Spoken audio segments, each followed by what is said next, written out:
didn't happen with fireworks. It didn't happen with loud music or miracles. There was no speech, no prayer, no audience. One morning he simply lifted himself from the mattress and sat on the edge of the bed.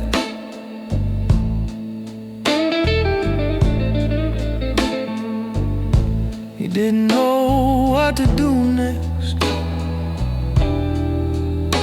He just knew he could not keep lying down.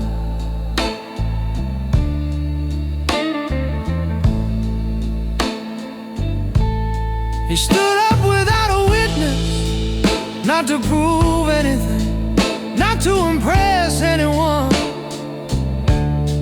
just to remind the world that he still existed. There was no confidence in his spine, no victory in his chest. His legs shook, his hands were tired, but he stood anyway. Because there comes a moment when staying broken hurts more than trying to rise.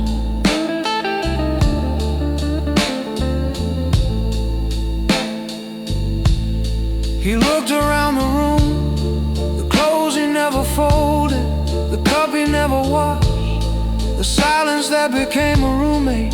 None of it comforted him, but none of it scared him anymore.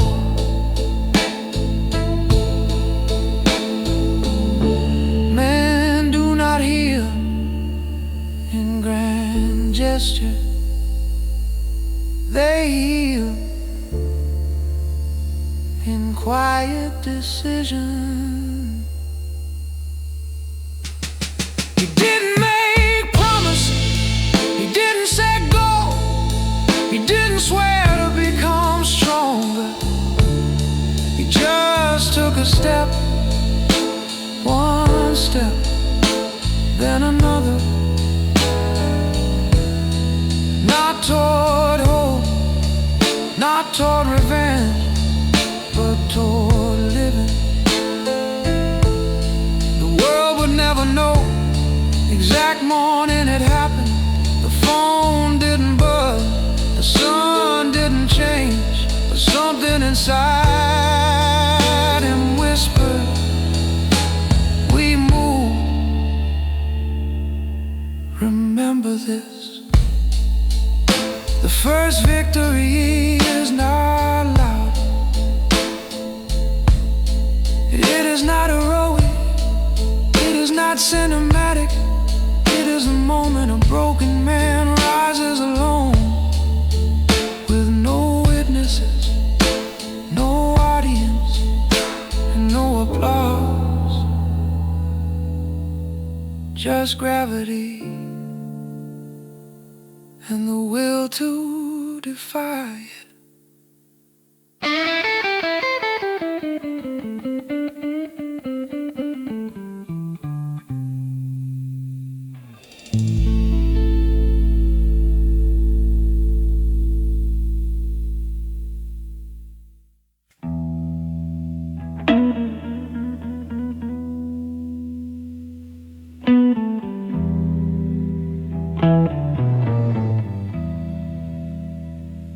He didn't heal, he didn't grow, he didn't forgive, he simply forgot. Little by little, piece by piece, until the man he used to be became a blurry silhouette, standing somewhere behind him. Memories turned to fog, dreams turned to echoes, hope turned to static. He forgot who he used to be. Not because it hurt, but because the timeline of his life no longer made sense. There was a time he laughed easily, a time he spoke loudly, a time he believed the world was listening. He looked at old photos and felt nothing. A stranger smiled back at him, wearing his clothes, holding hands with people he barely remembered. He wondered if that boy was real or just a version of himself, built on lies he no longer believed. Pain doesn't only scar the heart, it erases the archives. He tried to remember who he was before she arrived, before the humiliation, before the silence, before the endless nights of thought. But the memories were shadows, and shadows do not explain themselves. He didn't hate himself, he didn't pity himself. He was simply indifferent to the man he used to be, as if that life belonged to someone else. He didn't feel broken anymore, he felt empty, and emptiness was easier to carry than the weight of 1,000 questions.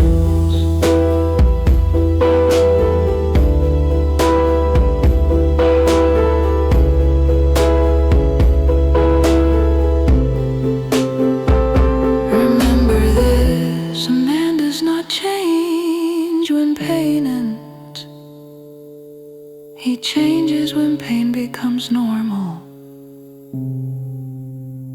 and the day he forgets who he was is the day he loses the map that could have led him back.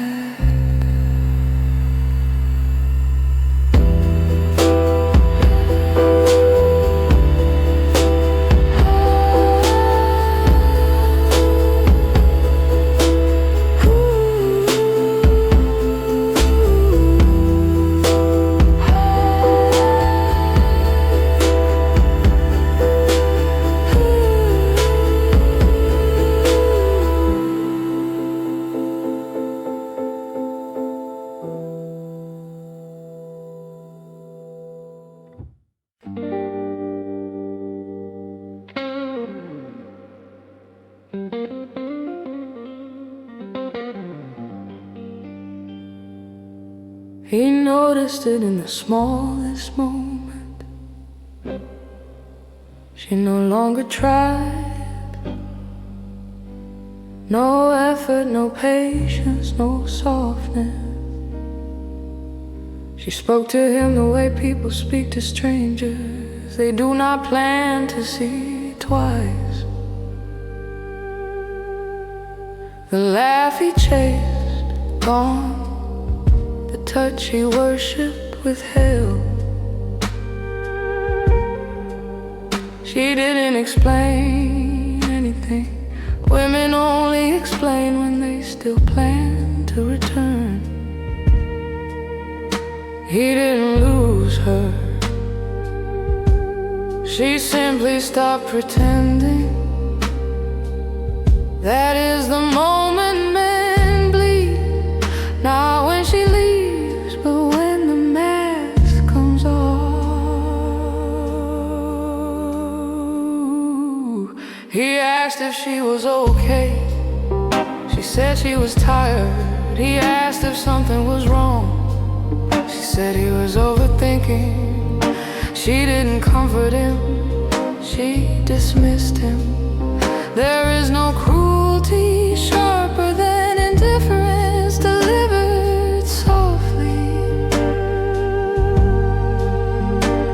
tried harder, he brought gifts, he spoke gently, he apologized without cause. He thought effort could resurrect respect. He was wrong. Humiliation is not loud, it arrives in whispers. It waits until you kneel and then it asks why you're on the floor.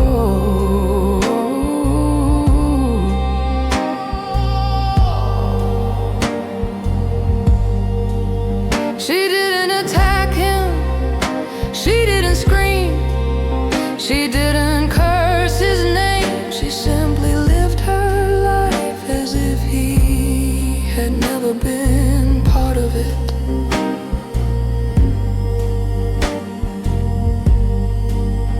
He watched her talk to others with warmth she once reserved for him. He watched her laugh at jokes he never got to hear. That is when he learned some women don't replace you, they erase you. He wanted closure, she wanted silence. He wanted answers, she wanted distance. He mistook her absence for confusion, she mistook his persistence for weakness.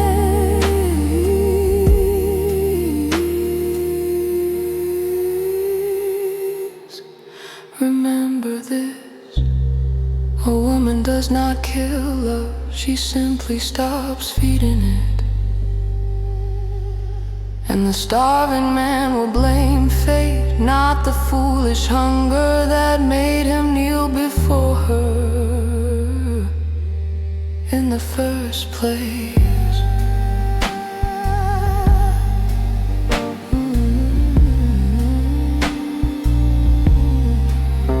In the first place.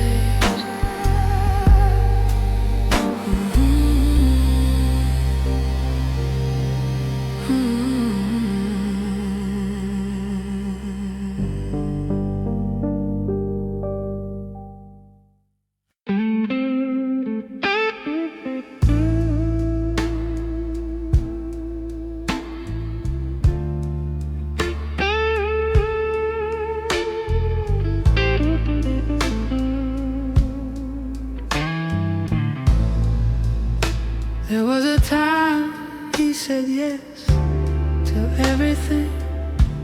Yes to people who drained him. Yes to plans he didn't want. Yes to conversations that exhausted him. Yes to the past disguised as opportunity.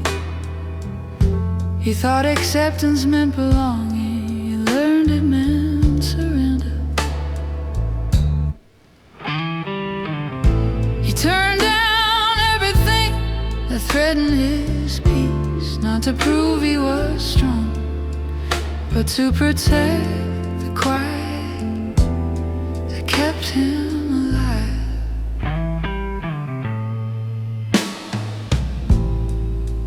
He ignored messages from ghosts, he let invitations expire. He walked away from arguments that begged for his attention.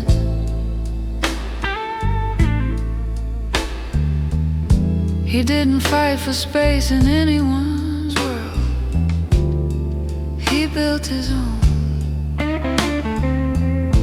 There was no anger in him, just a simple understanding. Peace was priceless and chaos was cheap. He stopped chasing connection. He started choosing alignment.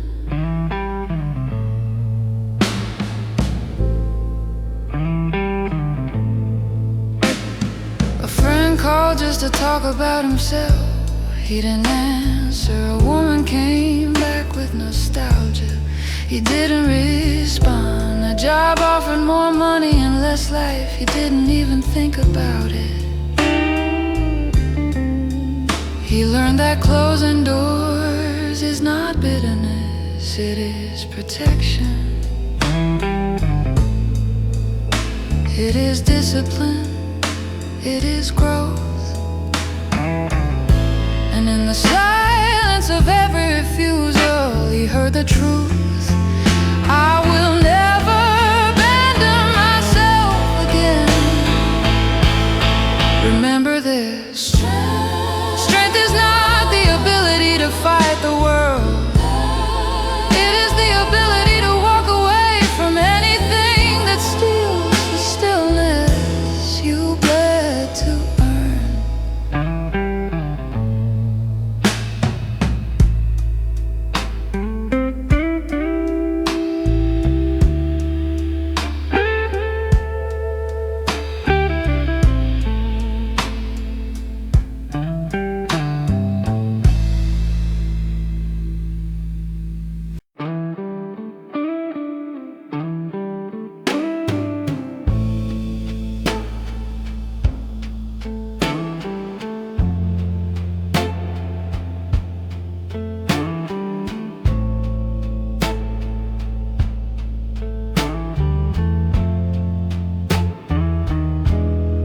Didn't rebuild with gold,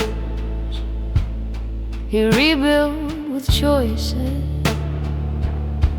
One morning he opened the closet, looked at 2 shirts and picked one.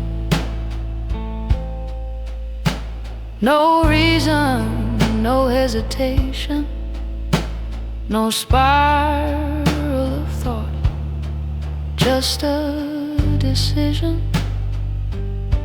It was the first time in months he didn't ask the past for permission. He made small decisions without fear, not because he was strong, but because he was finally tired of being afraid. He walked into the kitchen, made coffee without guilt. He poured the water, measured the grounds, waited for the heat. The routine felt solid, like an anchor in a storm that no longer tossed him around. He sat down and drank slowly. He didn't think about her, he didn't think about them, he didn't think about the man he used to be. He just existed, and existing was enough. Confidence comes later, competence is the beginning. He paid a bill on time, he answered a text, he replied to an email without drowning in doubt. He scheduled a haircut, he washed the clothes he used to step over. None of it was miraculous, none of it was dramatic, but for the first time his life belonged to him again. He understood something quietly. A wounded man does not heal by conquering mountains, he heals by choosing where to walk. Remember this: the comeback does not start when people notice. It starts the moment a broken man makes a decision without trembling at the echo of his past.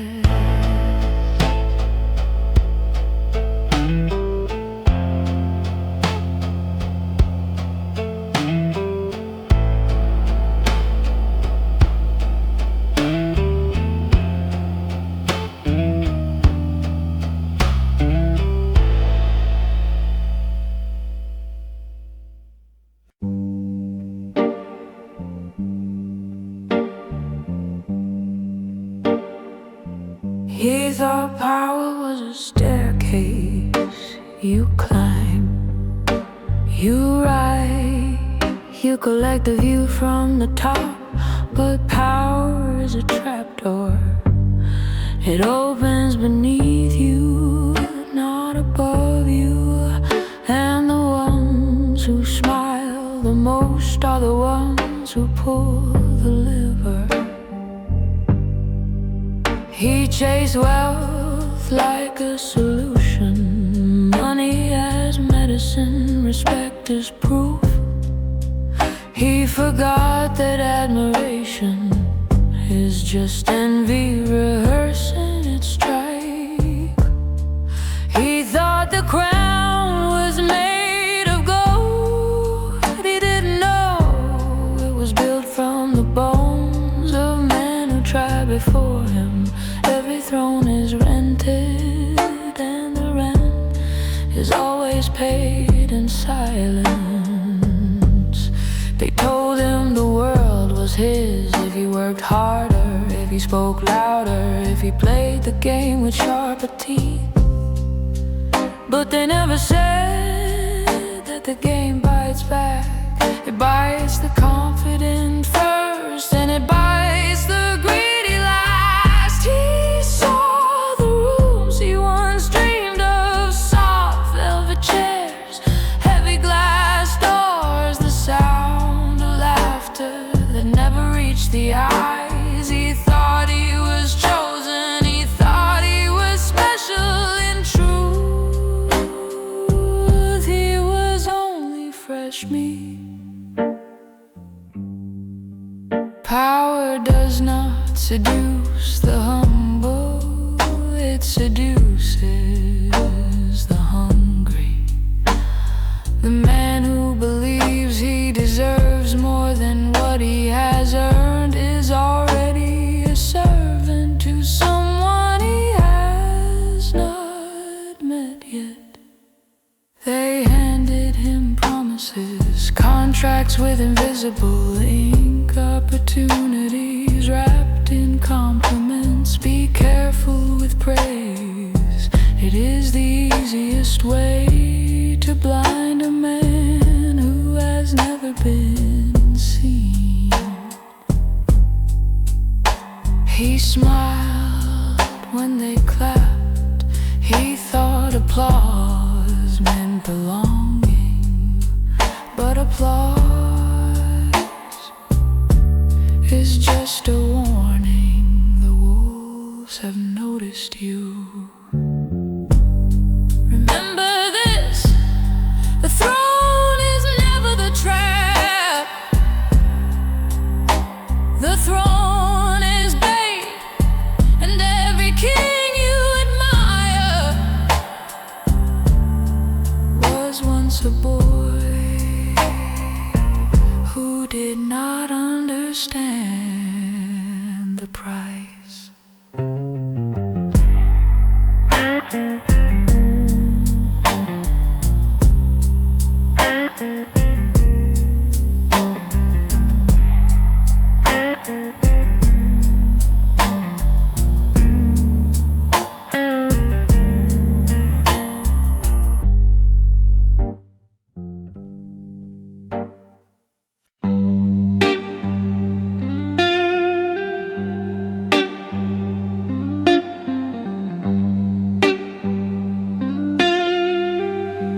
He thought power was a staircase.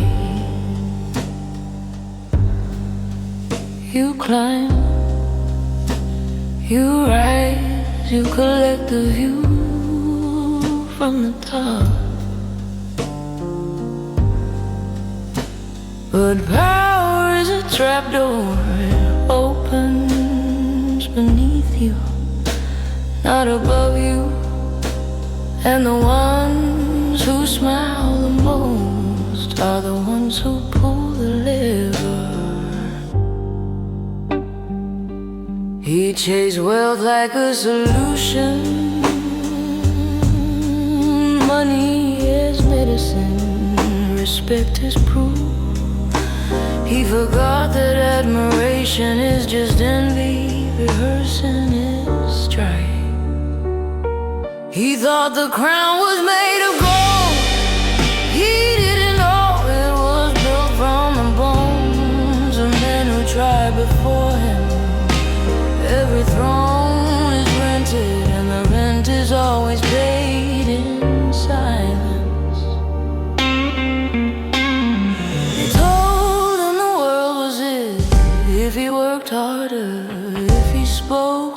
better if he played the game with sharper teeth. But they never said that the game bites back. It bites the confident first, and it bites the greedy last. He saw the rooms he once dreamed of, soft velvet chairs, heavy glass doors, the sound of laughter that never reached the eyes. He thought he was chosen, he thought he was special. In truth, he was only fresh meat. Power does not seduce the humble, it seduces the hungry. The man who believes he deserves more than what he has earned is already a servant to someone he has not met yet. They handed him promises, contracts with invisible ink, opportunities wrapped in compliments. Be careful with praise, it is the easiest way to blind a man who has never been seen. He smiled when they clapped, he thought applause meant belonging, but applause is just a warning. The wolves have noticed you.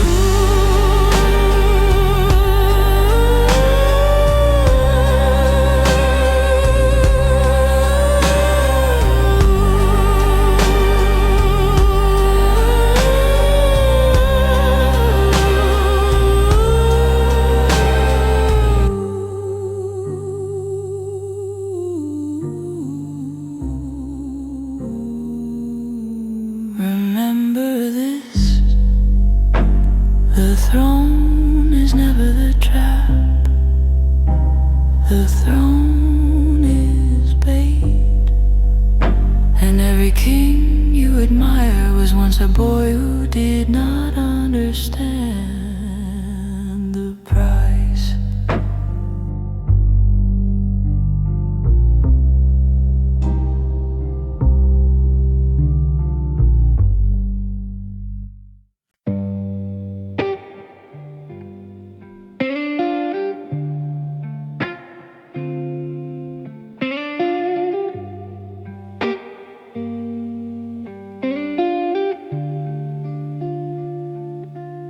He no longer hated the memories, he no longer replayed the mistakes, he no longer looked at old photos with shaking hands.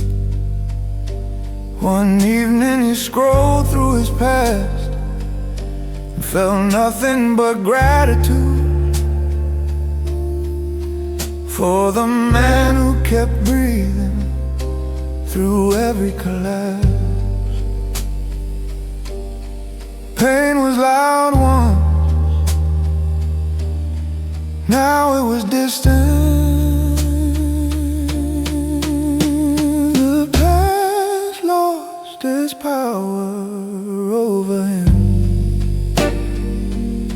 not because he forgot it, but because he finally outgrew it.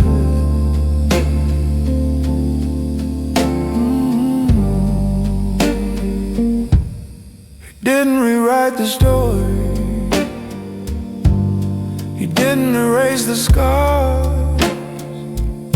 He stopped asking the universe to explain what already happened. Some things had no closure, some wounds never got apologies, some betrayals would never make sense, and still he lived. He learned that acceptance was not surrender, it was freedom.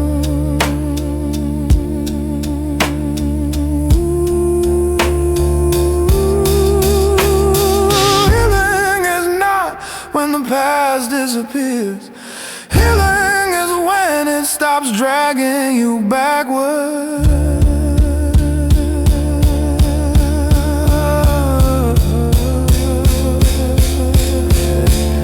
He looked at the places he once avoided, walked through the streets breathed where he used to break, and felt the strange peace of a survivor who no longer flinches.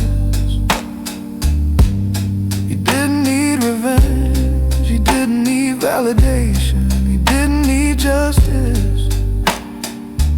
All he needed was the strength to say,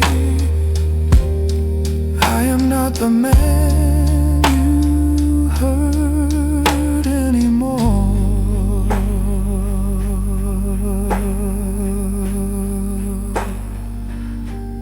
He closed the old chapter, not with anger, not with sadness, but with maturity. He didn't expect apologies, he didn't chase closure, he simply stopped living in the ruins of yesterday. Remember, this a past is not healed. When it stops hurting, it is healed. When you can walk through it without bowing your head.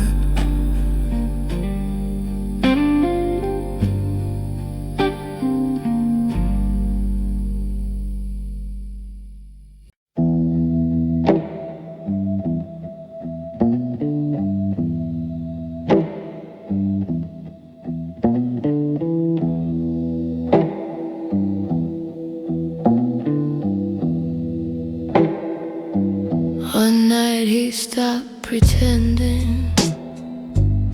The anger arrived quietly, like an old friend he hadn't seen in years.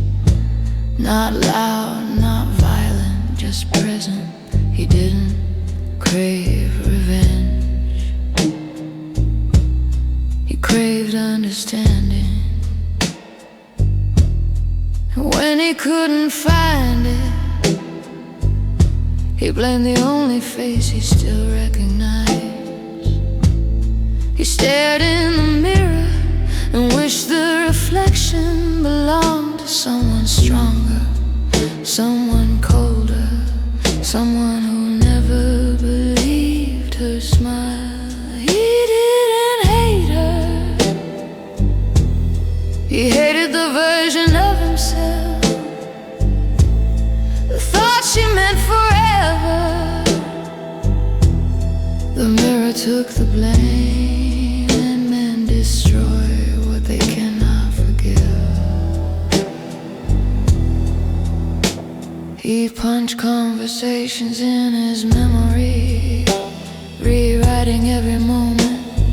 What if I had said this? What if I had walked away earlier? What if I wasn't so naive? He wrote the past 1,000 times as if fantasy could replay reality. That is the sickness. Men believe logic can fix emotion. Heartbreak is a wound. Ego is the infection that follows. He looked at his hands, the same hands that held her, the same hands that built their future. He hated them. They weren't strong enough, they weren't cruel enough, they weren't wise enough. He didn't realize those hands were learning, not failing. He whispered apologies to the reflection in front of him, as if the boy in the mirror deserved punishment for being hopeful. He was never angry at her, he was angry at the child inside him who believed love was shelter, not leverage.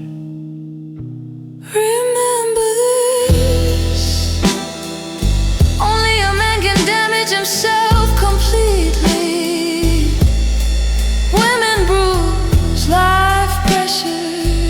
But a man's own judgment is the blade that finishes the job.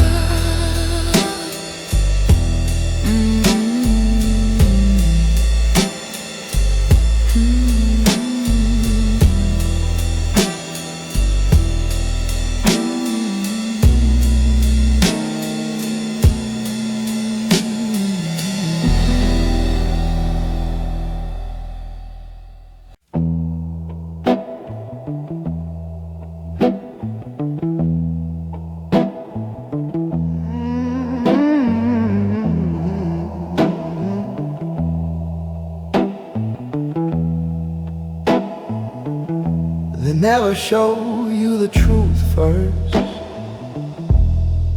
only the surface, only the smile you were desperate to believe in.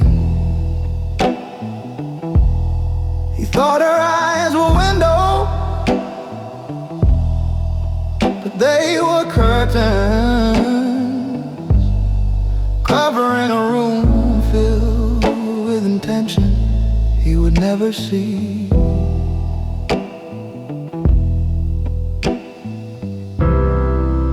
A naive man studies beauty, a wise man studies motive.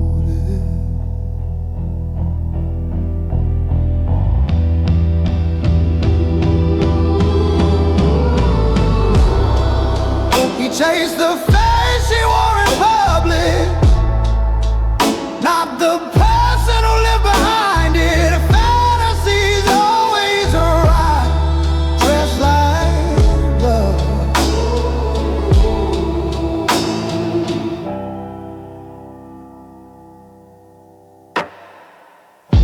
She asked him questions that felt like care. He answered them like a child who wanted to be seen.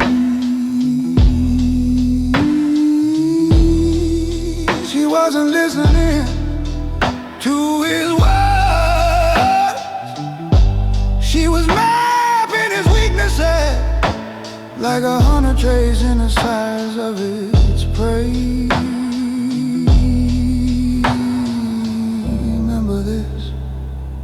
The game is never played on the table, it is played in the shadows by the ones who know how much you want to win.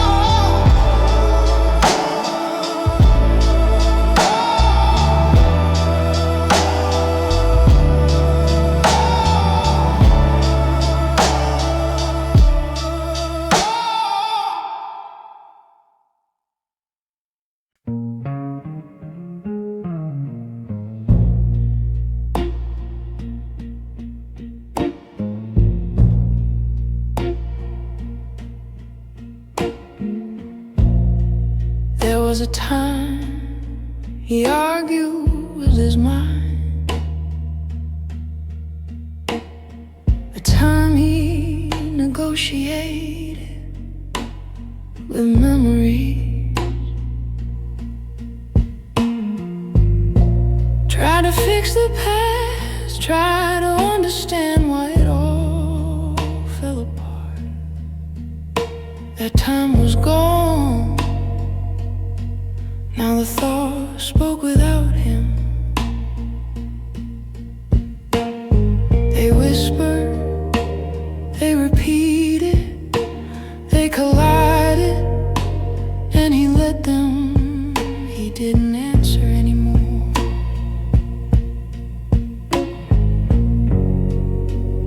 He let his thoughts talk to themselves.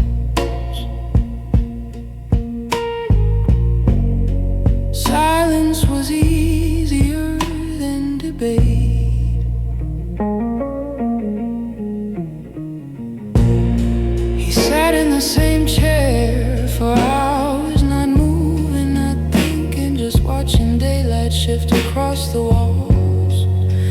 People call it meditation, but this was different. Meditation is peace. This was vacancy, no emotion, no urgency, just existence without commentary. A broken heart cries, a broken mind questions, a broken spirit goes quiet. He no longer cared if he was right. He no longer cared if he was wrong. He no longer cared if he healed or if life ever returned to normal. Normal was a language he no longer spoke. He wasn't angry at her, he wasn't angry at his friends, he wasn't angry at God, he wasn't angry at himself. He had simply run out of anger. He watched his pain like a stranger, the way you watch rain fall on someone else's street. Remember this, a man does not collapse when he cries. He collapses when he no longer reacts. When thought becomes noise and noise becomes silence, and noise continues without asking him to participate.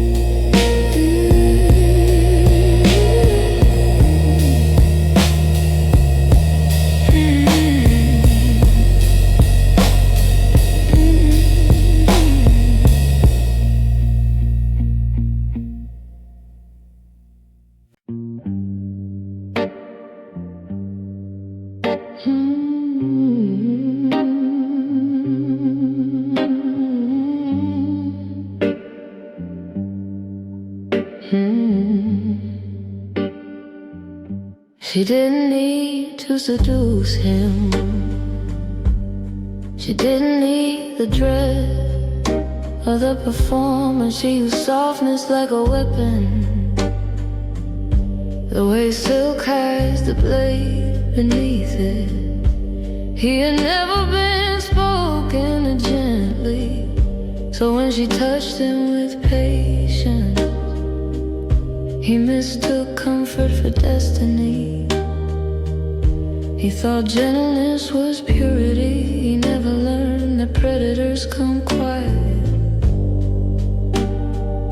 A sharp woman is easy to avoid. A soft woman is impossible to defend against. You cannot guard your heart from the hands that cradle it.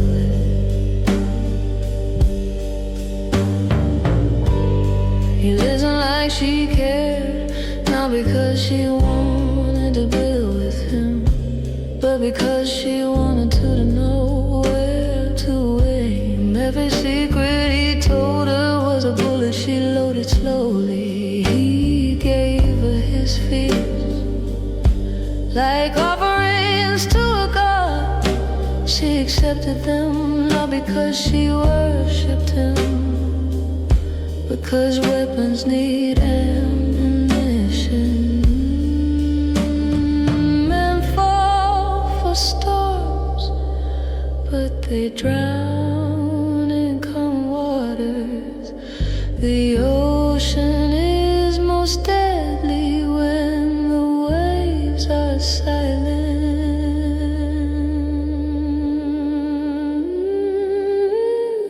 He believed she healed him. He believed she understood him. He believed softness was safety. He forgot wolves hunt with silence, not with howls. He looked at her eyes and saw a future. She looked at his ambition, saw an opportunity. That was the difference. One fell in love, the other went to work.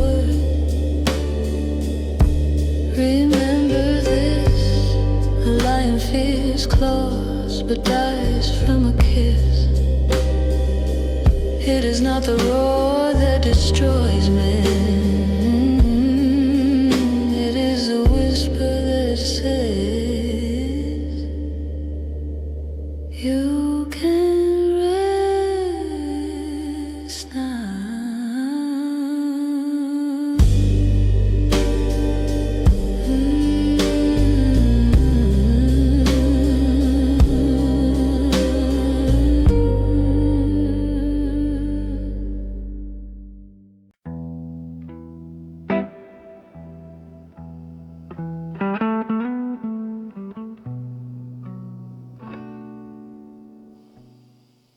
He didn't stop sleeping. He just stopped resting. The bed became a negotiation, a place where memory waited, like an enemy at the foot of the mattress. He closed his eyes, but the thoughts stayed standing. He didn't dream of her, he dreamed of the version of himself he failed to become. Sleep was no longer an escape, it was just a place to think. Quiet rooms are cruel to men who never learned how to forgive themselves.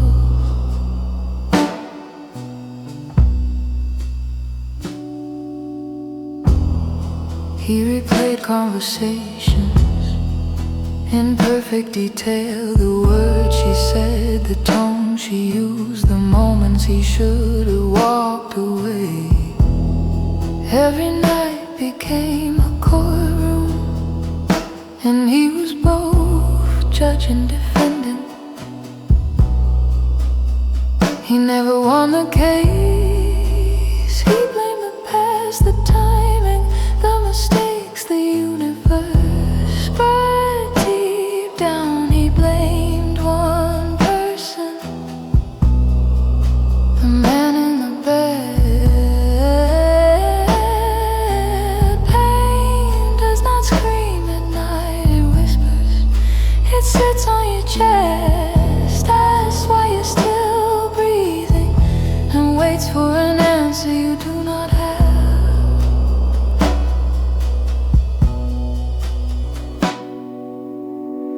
He counted hours like they were deaths. 1:13 a.m., 2:48 a.m., 4:06 a.m. Men don't cry at these hours, they stare at ceilings and wonder if they were ever truly wanted. The sunrise found him awake, not because he survived the night, but because exhaustion finally won. He got dressed like nothing happened, he smiled like nothing happened, he went to work like nothing happened. Only the pillow knew the truth. Remember this, a man's body can sleep, but the mind will not rest until the pain is finished teaching what the heart refused to learn.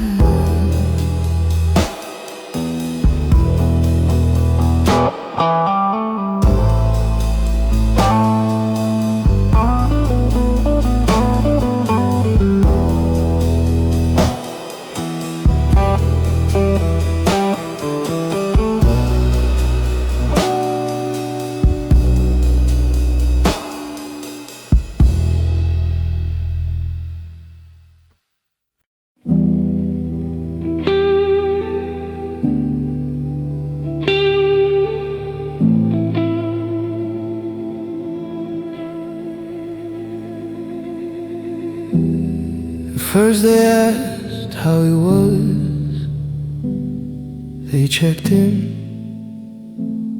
sent messages, invited him out. He said he was busy, he said he was tired, he said he would make time soon, soon never right. People don't abandon a silent man, they simply get used to his absence. Silence is how friends forget you. Not because they don't care, but because they assume you no longer need them.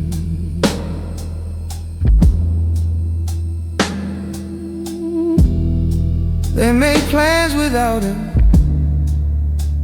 not maliciously, just conveniently. They laughed in new places, took photos he never saw, lived lives he was too tired to join.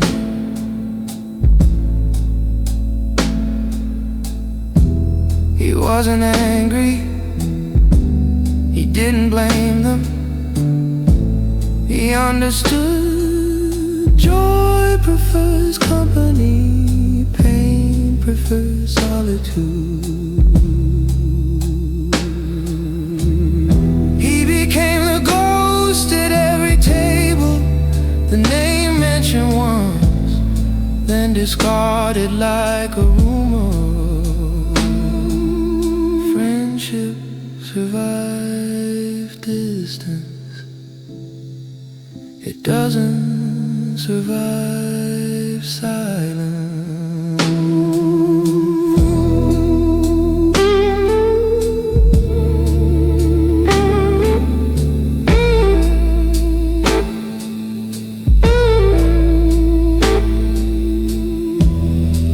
Every time he thought of reaching out, he rehearsed his excuses, wrote apologies, deleted them, told himself it was too late. They didn't check on him anymore, not because they hated him, but because he trained them to believe he didn't need anyone. Loneliness is quiet, neglect is quieter, but being forgotten, that is the loudest silence of all.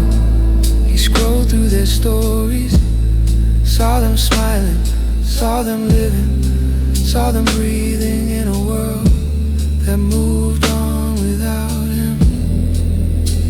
And for the first time, he accepted the truth. He didn't lose friends, he buried them under the weight of everything he couldn't say. Remember this, pain does not isolate men. Men isolate themselves. And once the world adjusts, there is no invitation back.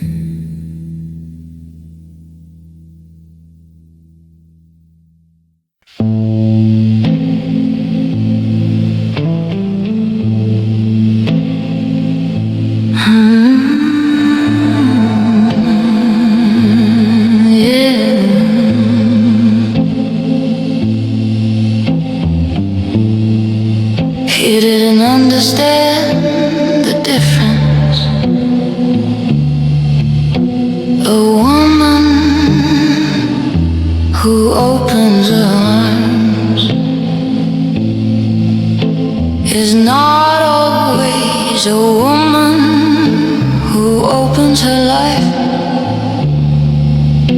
She wasn't a shelter, she was a doorway, a welcome sign painted on temporary walls.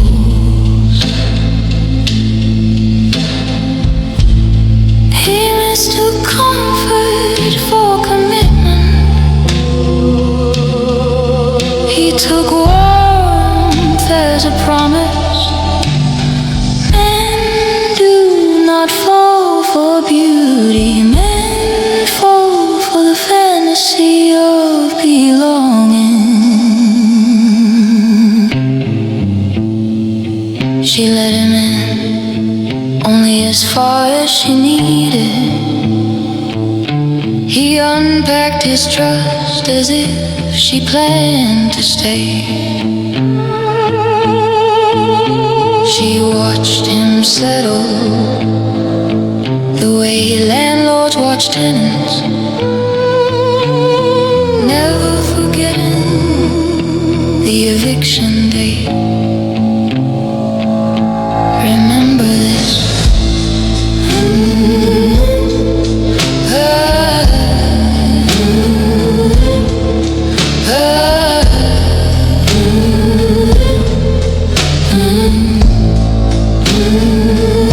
Some people arrive to teach you, not to keep you. You don't build a home in a hallway.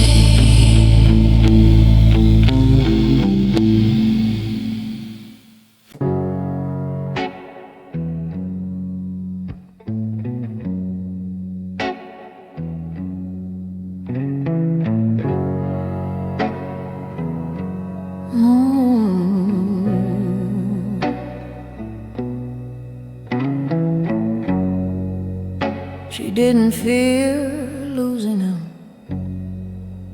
She feared losing the version of him she could manipulate.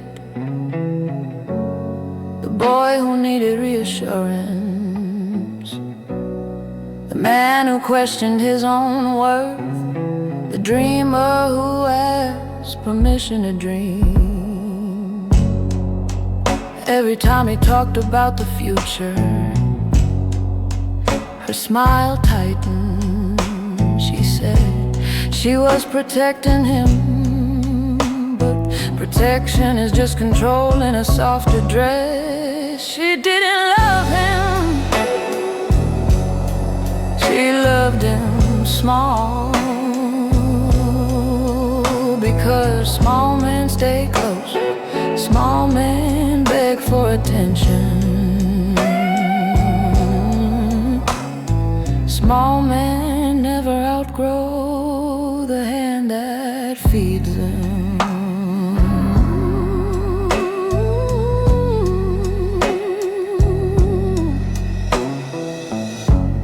He mentioned starting a business. She called it unrealistic. He mentioned traveling. She said it was irresponsible. He mentioned discipline. She laughed. Laughing is the oldest way to kill a young man's courage. She wasn't fighting his ambition, she was fighting her own fear that someone stronger would see him and take him away. People think jealousy is about other lovers. That is the shallow version. The deeper jealousy is when someone sees your potential and tries to bury it before it becomes real.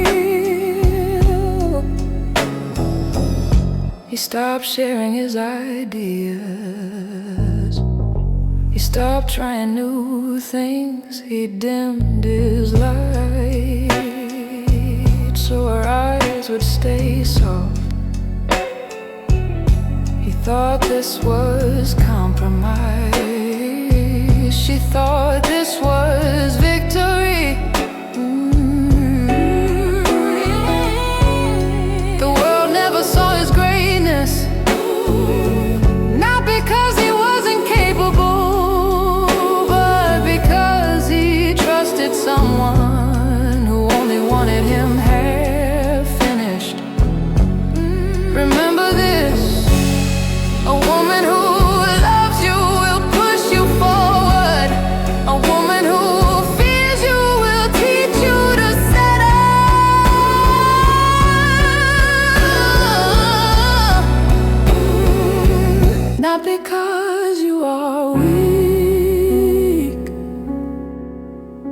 because your strength threatens her comfort.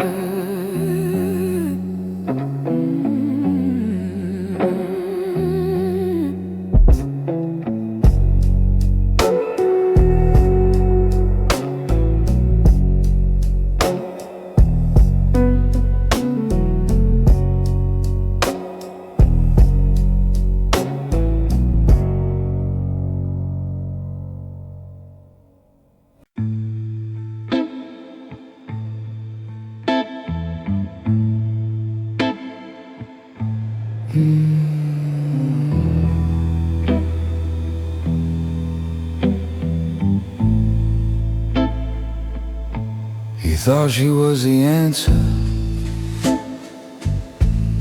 the end of the journey,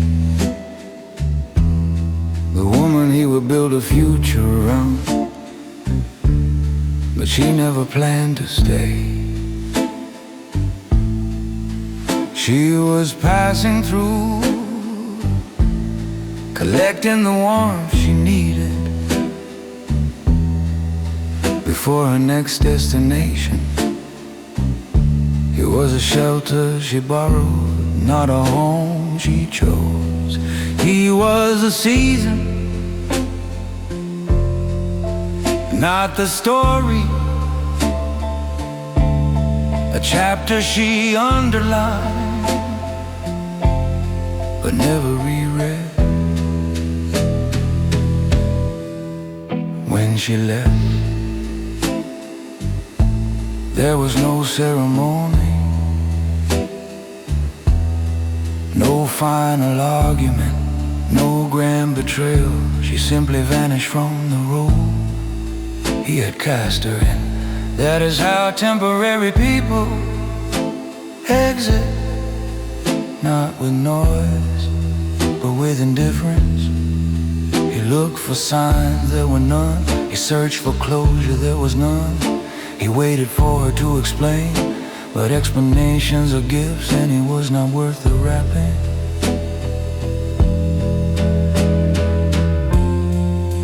Men believe endings come with answers,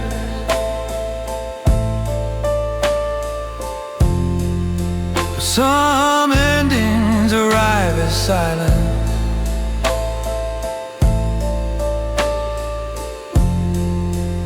Silence is the only truth you get.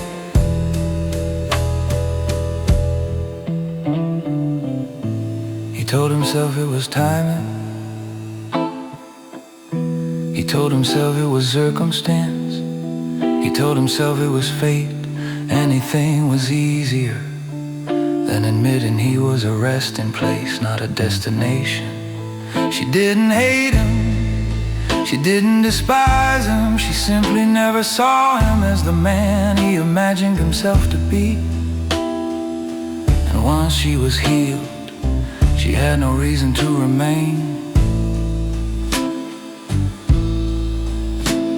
He stood there, holding promises she never made, plans she never agreed to, and a heart she never asked to carry. Remember this, you were not replaced, you were outgrown. Some people come to learn, and some people come to leave. She came to take what she needed, and once she was full, she walked away without turning back.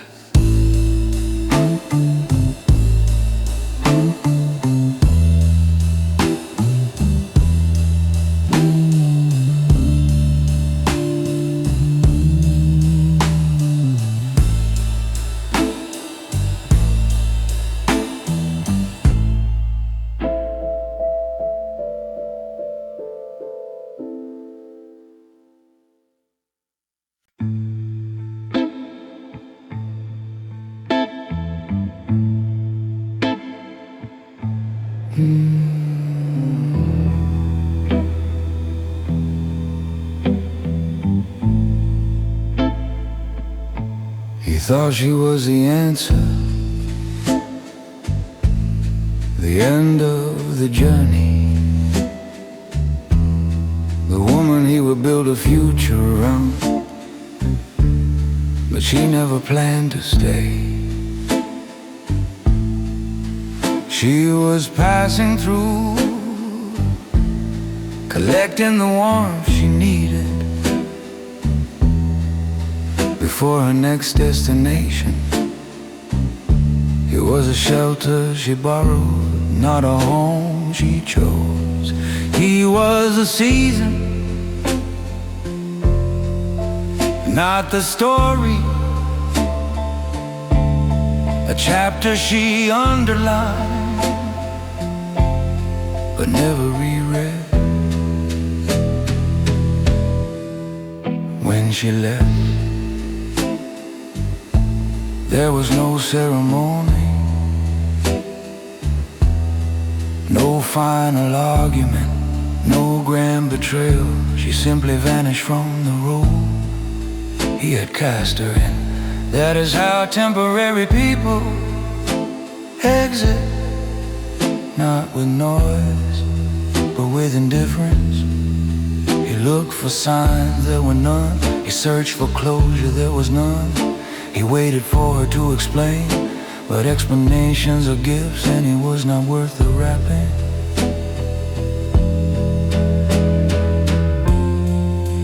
Men believe endings come with answers.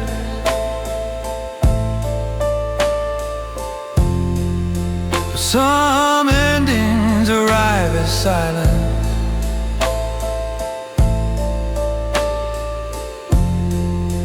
And the silence is the only truth you get.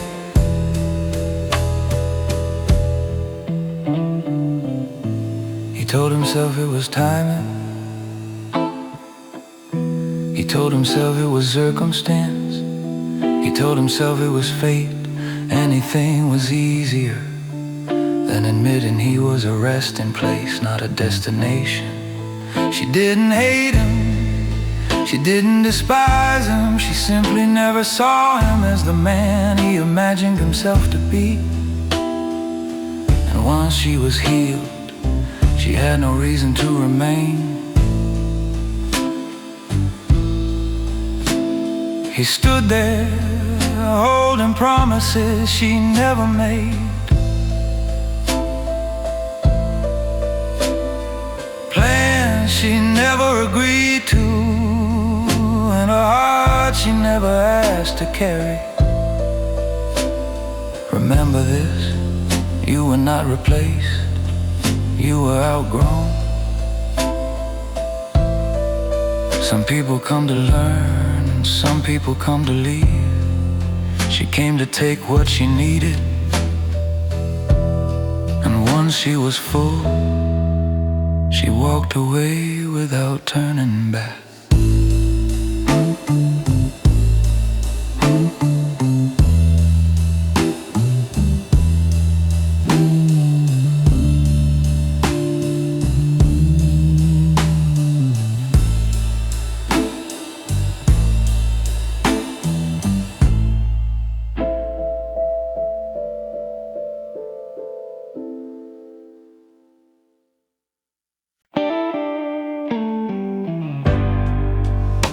He didn't run a marathon, he didn't join a gym,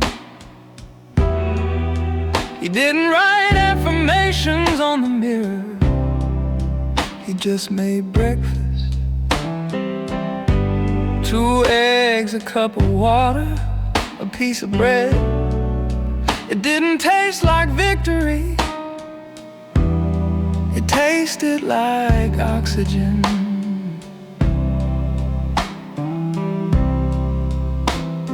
He sat at the table, chewed slowly, and realized he hadn't eaten like a human in weeks. Routine was the first teacher, not hope, not prayer, not motivation, just just the discipline of being alive.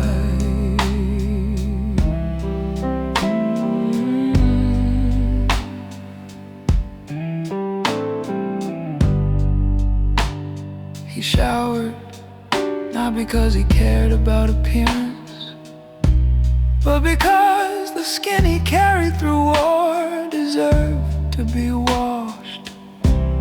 Soap on tired shoulders, warm water on a bruised spine. It wasn't cleansing the past, it was preparing for the future.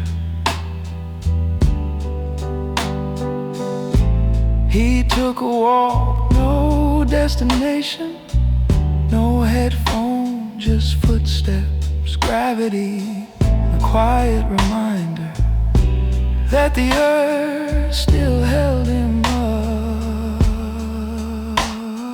Healing is not a smile,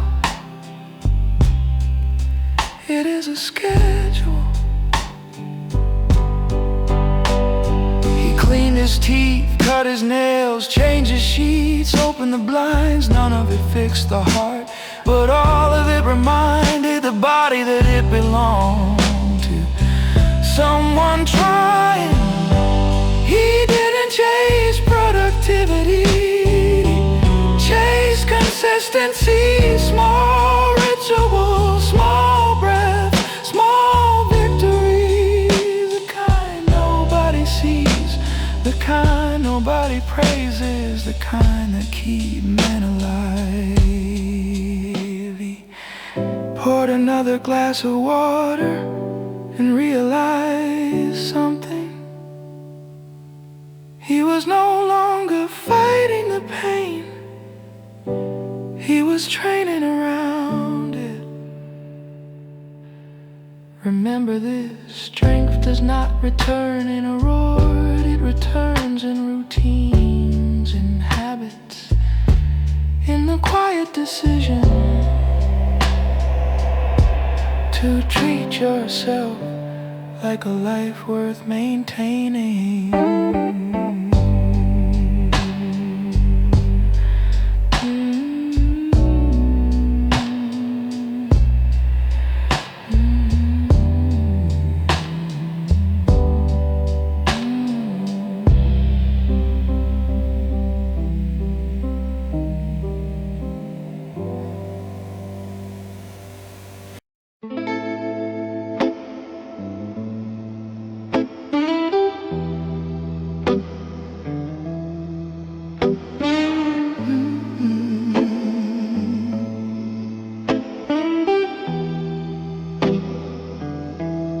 The signs arrived early, not loud, not violent, not dramatic.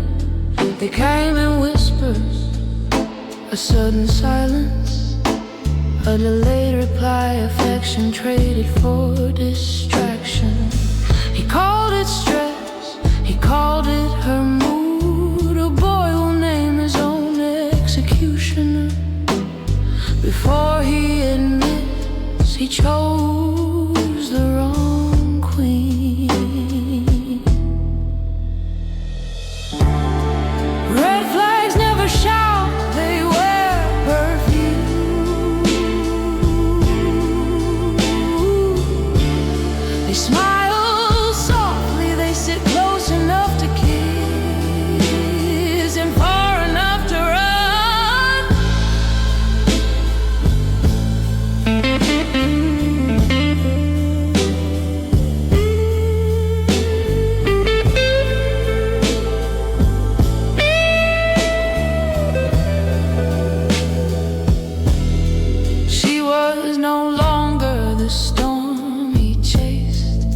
Became the weather he couldn't predict. One day warm, the next day ice. He thought this was passion, he mistook inconsistency for depth. Some women do not love you, they study how long it takes for you to break. He stopped laughing as much, he stopped sleeping. insecurities, as if she deserved a stronger version of him. That was his first mistake, improving for someone who was never investing.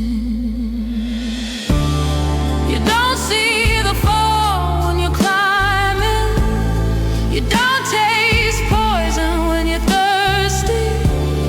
You don't recognize manipulation when your ego is still hungry.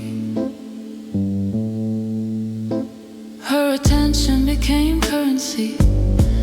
Every glance a reward, every silence a punishment. He learned to perform, to be useful, to impress her. He didn't realize this was not a relationship, it was training. And when she pulled away, he chased harder. When she lied, he explained it. When she pulled the knife, he apologized for bleeding. Remember this, a woman who loves you will never confuse you.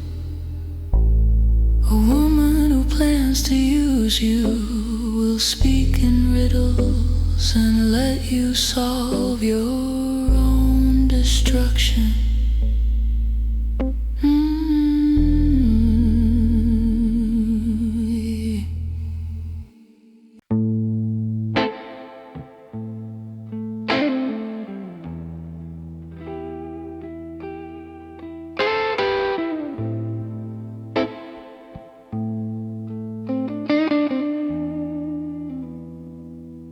He thought pain was a storm, something loud then gone. A night of rain followed by a sunrise. But heartbreak is not weather, it is architecture. It moves and slowly sits on your couch and asks why the room is so quiet. He woke up with it in his lungs, a weight that turned every breath into a negotiation.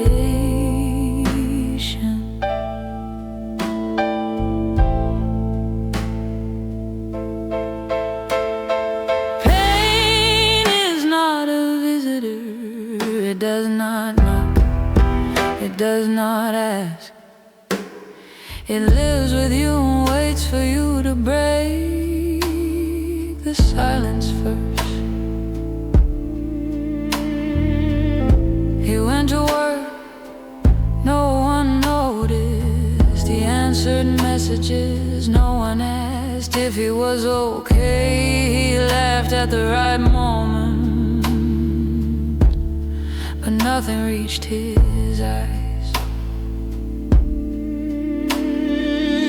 This is how men suffer, quietly, functionally, efficiently. The world never sees the damage, only the performance. A boy thinks pain is punishment. A man learns pain is apprenticeship.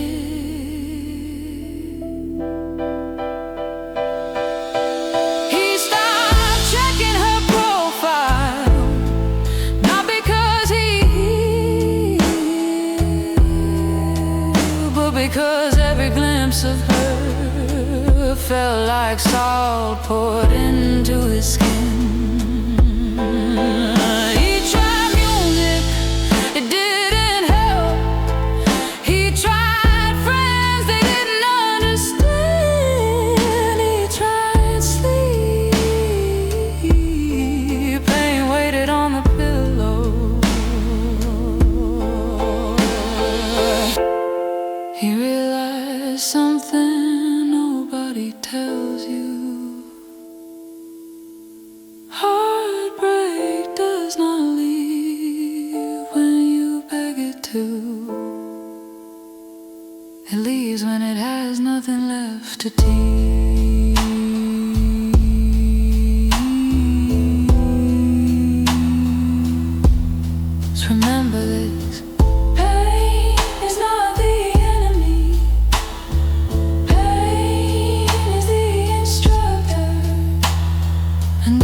resist.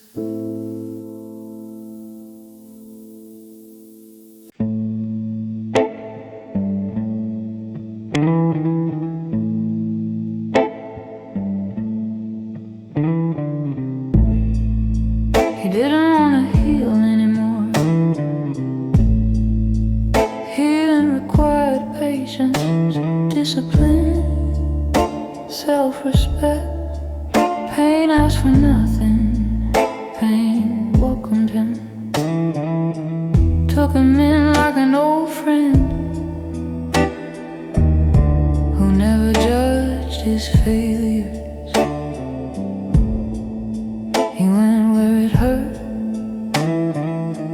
He answered messages he should have ignored. He revisited places he swore he'd never return to. Not because he was stupid, but because a drowning man chases the waves that pulled him under. Pain became the only thing that felt real. Comfort was suspicious. Happiness was a trick. Silence was a cage, but pain was proof of life.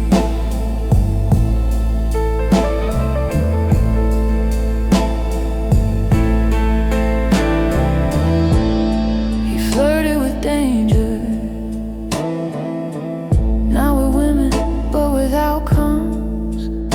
He said yes when he should have said no. He stayed when he should have left. He dove deeper when he knew the water was poison. Men don't self-destruct for pleasure. They self-destruct for confirmation. He wasn't trying to die. He was trying to feel something. The world thinks suffering makes men stronger. That is a lie. Suffering makes men reckless. They don't fear consequences. They fear irrelevance. He picked fights with people who never wronged him. He ignored opportunities that could have saved him. He listened to songs that tore open every scar, just to watch them bleed again, just to remember what the wound looked like. He didn't chase peace. Peace had abandoned him. He chased storms, lightning, and at least acknowledged his existence. He smiled at the chaos he caused, not because he enjoyed it, but because for one brief moment he felt something that wasn't numb. Remember this. Men do not seek pain because they are weak. They seek pain because it is the last sensation the world cannot take away. When love stops hurting, only the fire remains.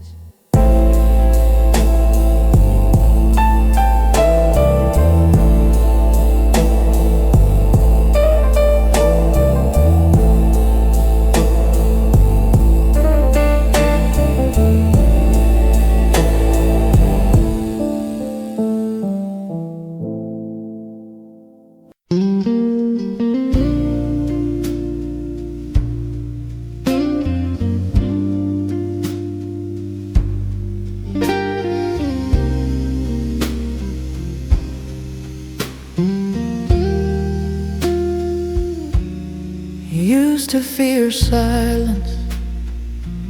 He thought quieter rooms were reminders of who walked away. He thought empty tables meant rejection. He believed that being alone was proof of failure. Then one afternoon, He sat by himself and felt something different. Peace. No audience, no performance, just breathe in, breathe out, and the understanding that he was still here. He learned to enjoy his own company, not because others disappeared, but because he finally stopped disappearing from himself.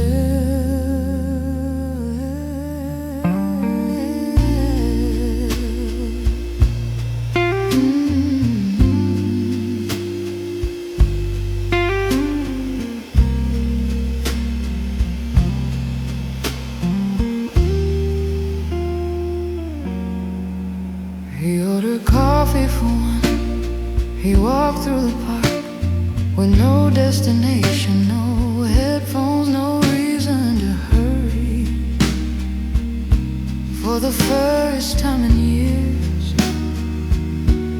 the world wasn't loud, only the leaves, the wind, the sound of his footsteps, and the heart that survived everything.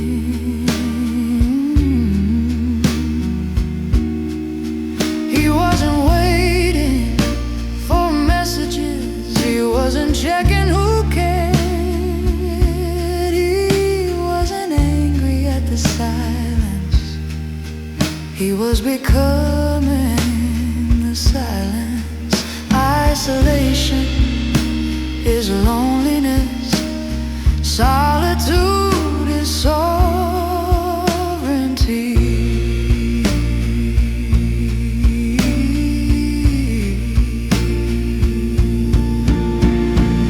He read a page of a book and closed it without guilt.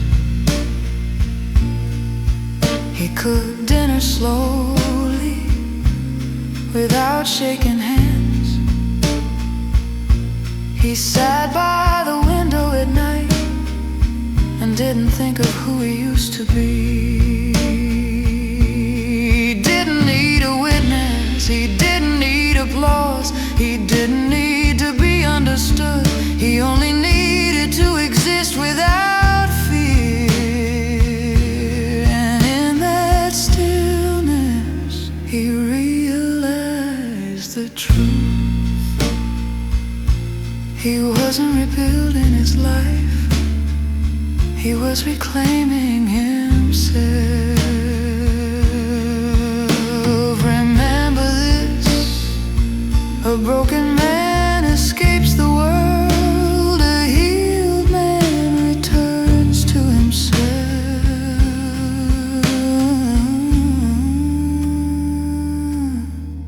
Solitude is not the absence of love, it is the return of dignity.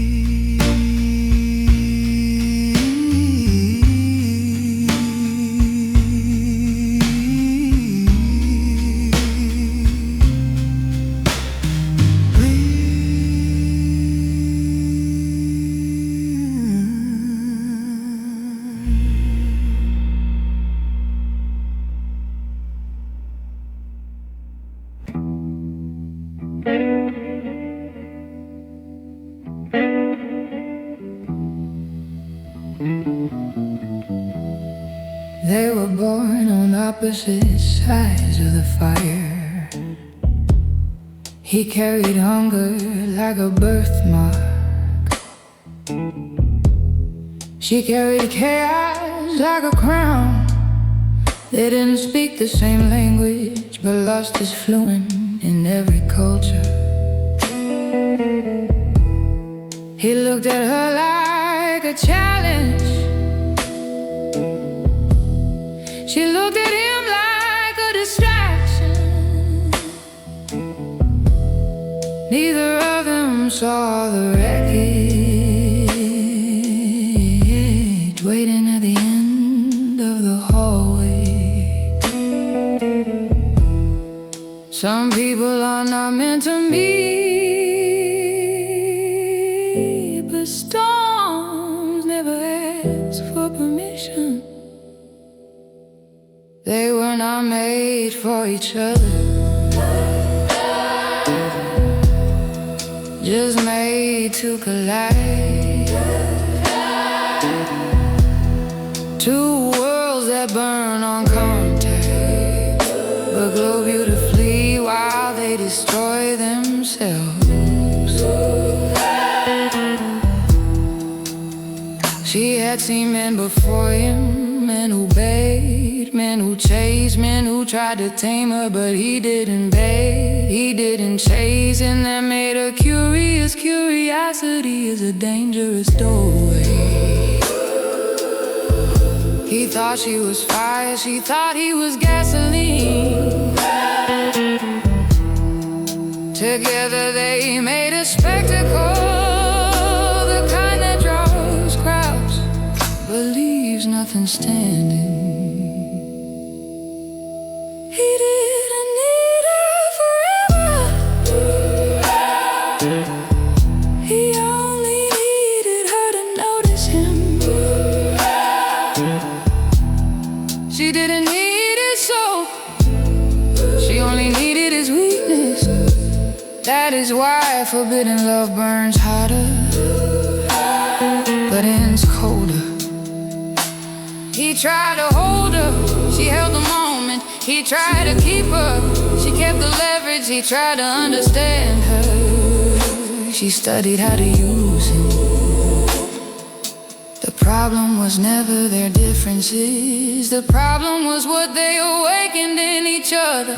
His insecurity, her appetite, his hope, her boredom. Remember this, not every flame is meant to warm you. Some exist only to mark you.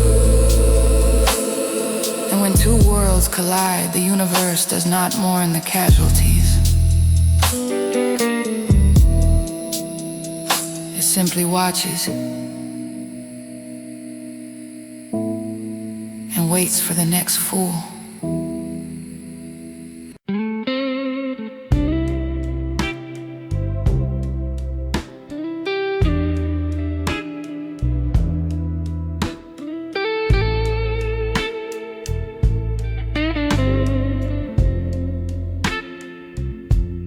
He didn't return to his dreams like a beggar. He returned like a king reclaiming territory. He stopped asking if he deserved success. He started asking what it would cost to become the man who could carry it. The fire was no longer desperate, it was discipline. Ambition became destiny, not escape, not to prove anything, but because he finally understood what he was built to become. He wrote plans without shaking hands, he studied without anxiety, he built without fear of starting over. He wasn't chasing validation anymore, he was chasing the man he was meant to be. Opportunities no longer look like prizes, they look like tools. He didn't beg for doors to open, he walked past the ones that insulted his progress. A boy dreams, a broken man escapes, a healed man builds. He no longer rushed the process. Patience wasn't weakness, it was strategy. He trusted slow growth, long roads, and the time it takes to evolve without collapse. Every step was precise, every choice was intentional.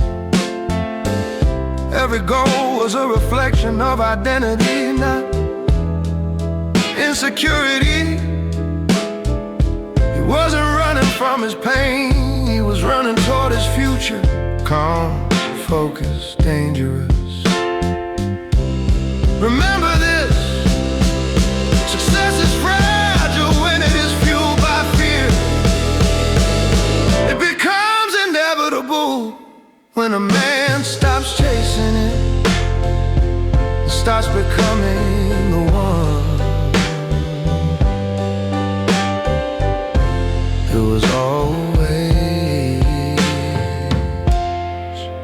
trying to find.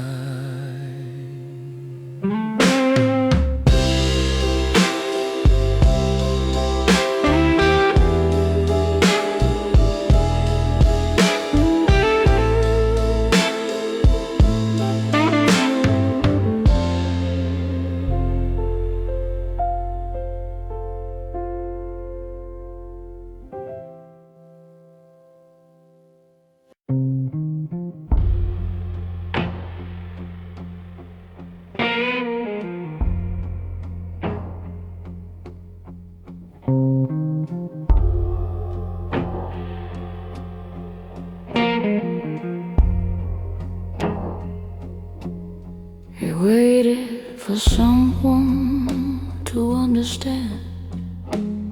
He waited for someone to call.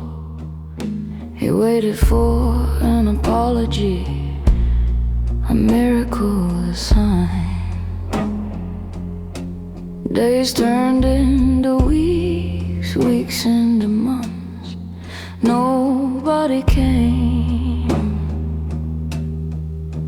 He stopped looking at the door. Silence was not a message, it was the answer. Nobody's coming, not to save him, not to explain, not to fix the past. The world moves on, and men rebuild themselves or die quietly.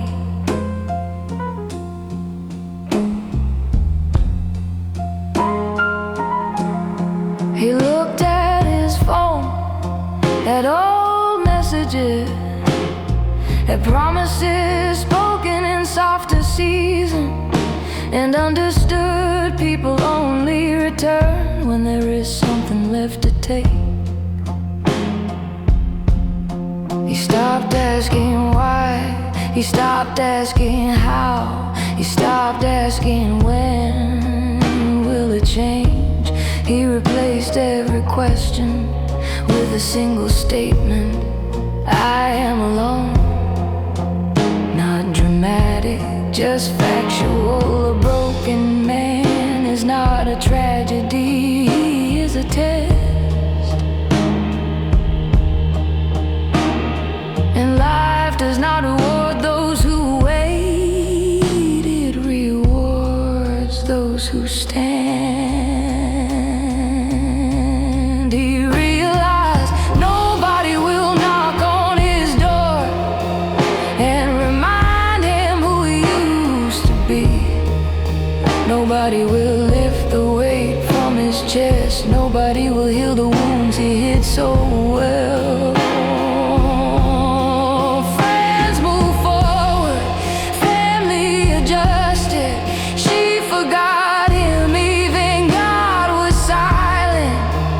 Not because the universe hates him, but because the universe does not babysit men. He looked at the mirror one last time and whispered, no prayer, no complaint, no goodbye, just a promise. If I get out of this, it will be with my own hands.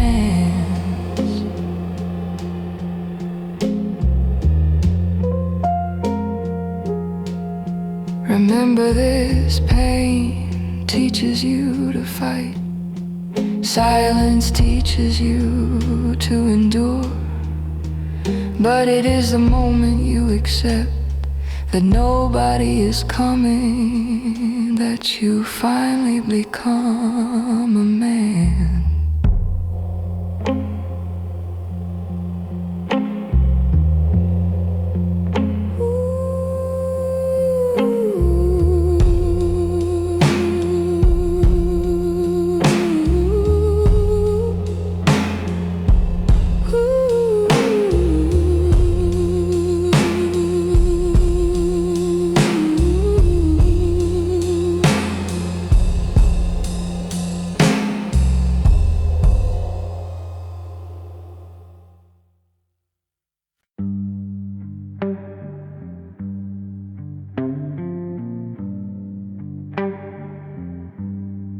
He could accept heartbreak.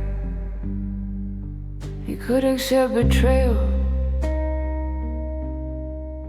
He could accept the silence, the isolation, the slow starvation of his own spirit.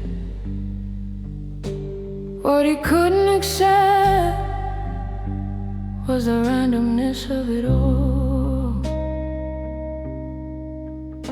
He watched men who never cared walk into peaceful lives.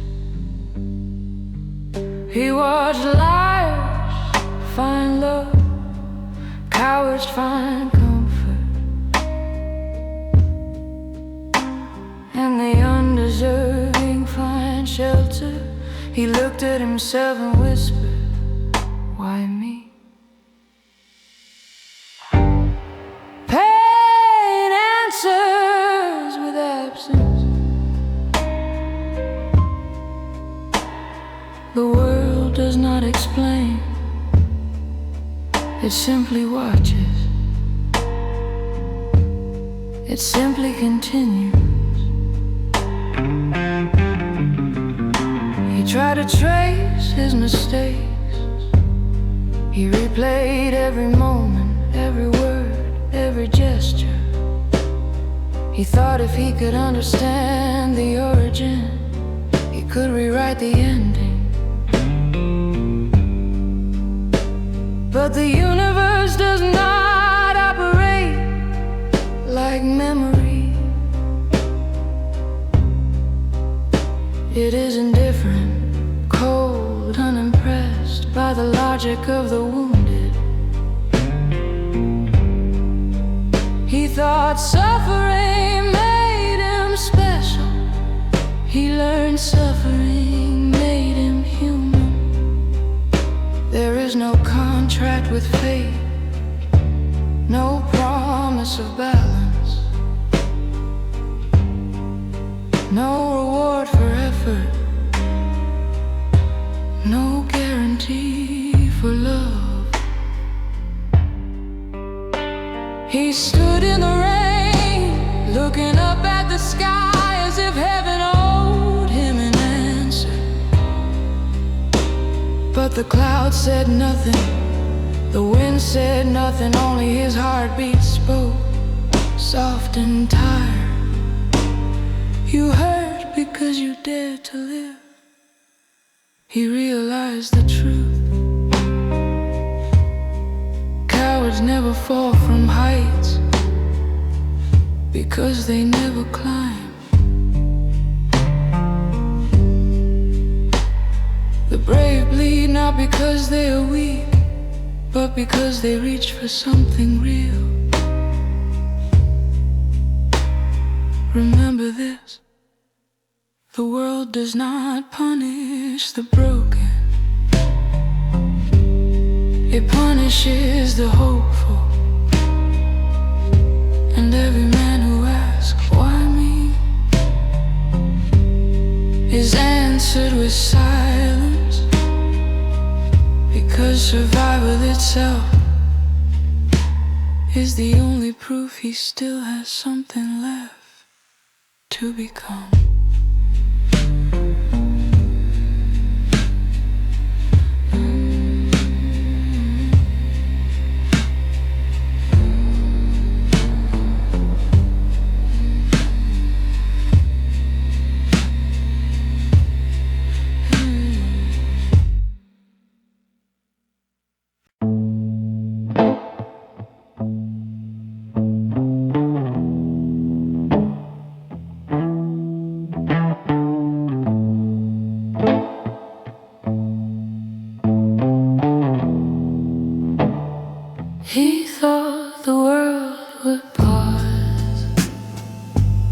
He thought heartbreak would bend the sky,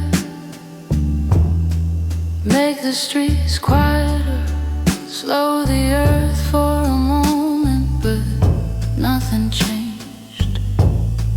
People order coffee, cars run red lights, friends posted pictures. His collapse was invisible even to the ones who swore they cared. Grief is loud inside, outside it whispers like wind on concrete. Life didn't notice, it didn't blink, it didn't ask. It simply continued as if he had never existed. He waited for her to return, she didn't. He waited for an apology, never came. He waited for closure. The universe doesn't issue receipts. He sat with his thoughts and they sat with him. Pain is patient, it will stay as long as you feed it. Men believe suffering makes them special, but pain is the most common language on earth. It is nothing new, nothing sacred, nothing rare. It is simply the cost of being human. He thought someone would notice the silence in his voice, the shaking in his hands, the emptiness behind his eyes. But men don't get rescued, they get replaced. The world didn't hate him, it just didn't care. Indifference is colder than cruelty. It does not burn, it freezes. Remember this, your heartbreak is a headline only in your own mind. To others it is weather. It comes, it goes, and the world keeps walking.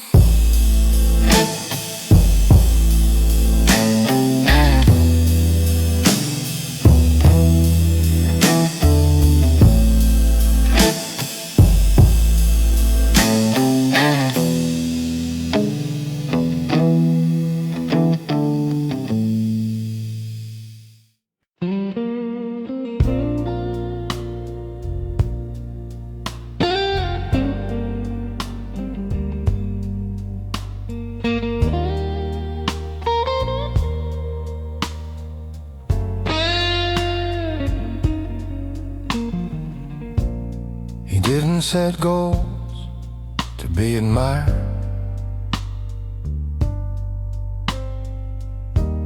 He didn't chase dreams to be noticed. One day without fanfare, without music, without witnesses,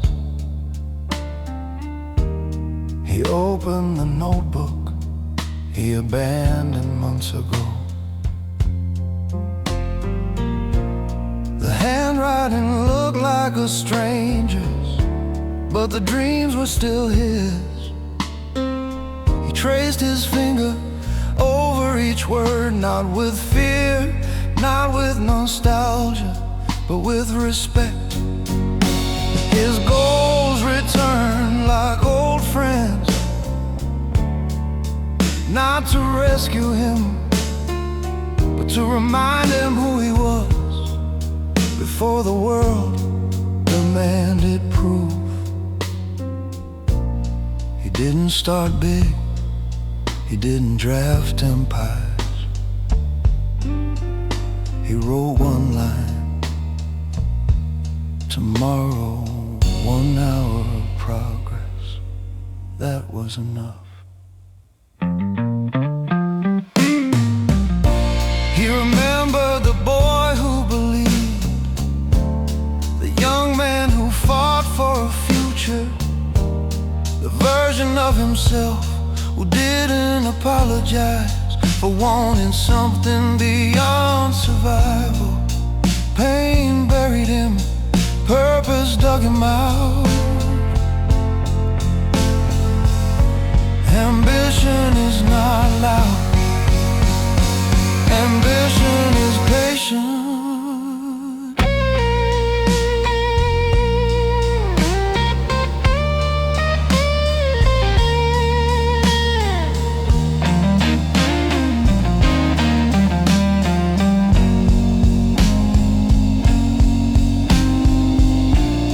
He didn't broadcast his plans. He didn't ask for approval. He didn't share screenshots or make promises. He worked quietly, as if rebuilding a temple only he knew existed.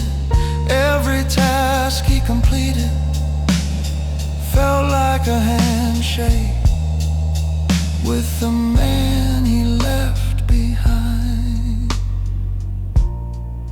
He wasn't running from heartbreak anymore. He was walking toward destiny. The world still didn't see him, but for the first time he saw himself.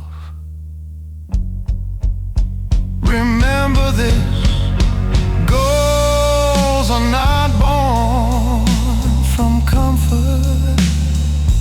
They return when a man stops begging life to change and starts changing himself.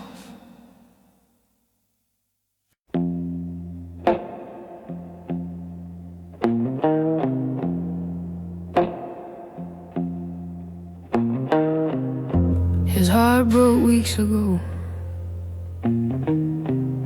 but his body only just noticed. He skipped meals without meaning to, forgot the taste of hunger, forgot the smell of sleep. Pain is patient, waits until the soul weakens, then it moves in through the skin.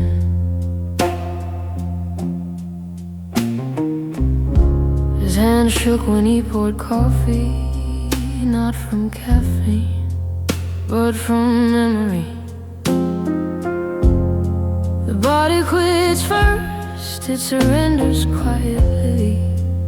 Every muscle becomes a confession, every step a negotiation, every sunrise an overdue bill. He told himself he was tired. He told himself it was stress. Men never say I am hurting. They say I've been busy. They call collapse a bad week. They call depression a phase. They perform strength until their bones disagree.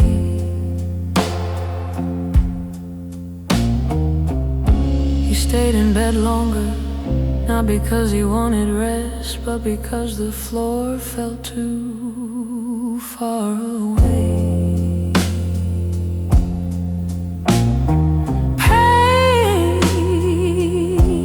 Does not kill the heart, it erodes the body. One skipped meal at a time, one sleepless night after after another, until the mirror shows a stranger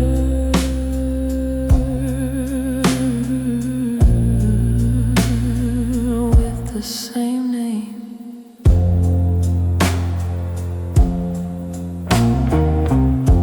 He forgot to shave, he forgot to shower, not because he didn't care, but because caring required energy he no longer owned.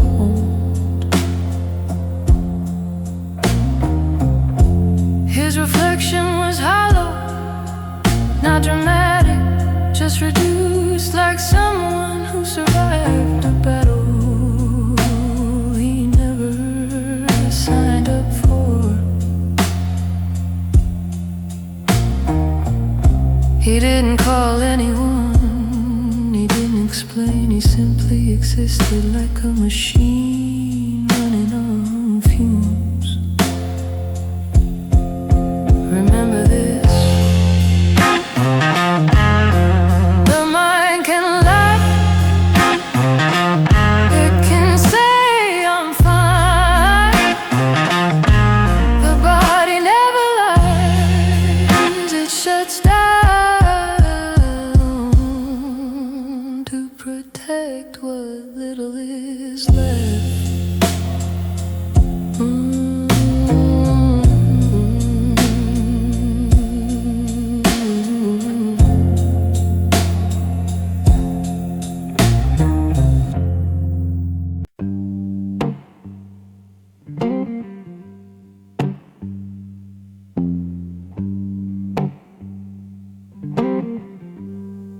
He didn't chase success, he chased exhaustion. He worked until the ache in his bones was louder than the ache in his chest. He answered every email, took every shift, volunteered for every extra hour, just to avoid the moment the room fell silent.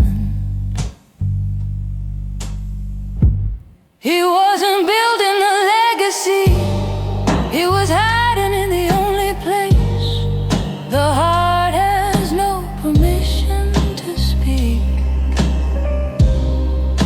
People called it discipline, he called it survival.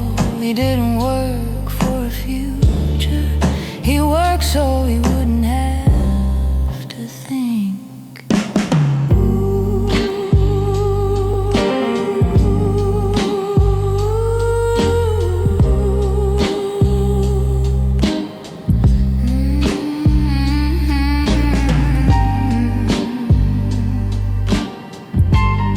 His co-workers admired him, they envied his drive, his focus, his consistency, but they never saw the truth. There is no fear of burnout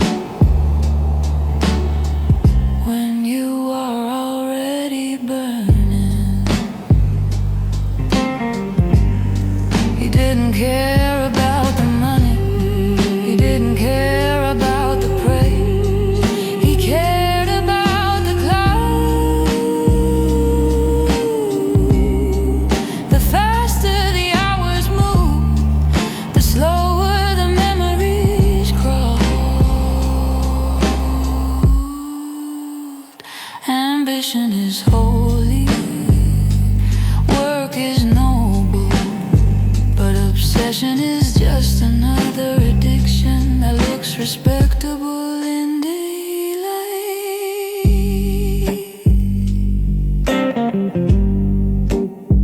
He lied to his friends, he said he was busy, he lied to himself. He said he was improving, he lied to God. He said he was grateful, but the desk knew the truth. The deadlines knew the truth. The documents watched him break in real time, in silence, in spreadsheets and invoices. He was not chasing greatness, he was avoiding grief.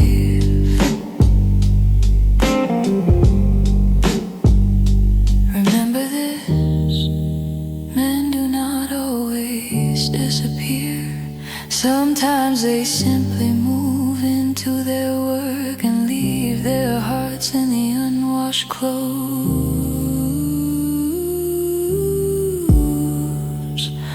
on the bedroom floor.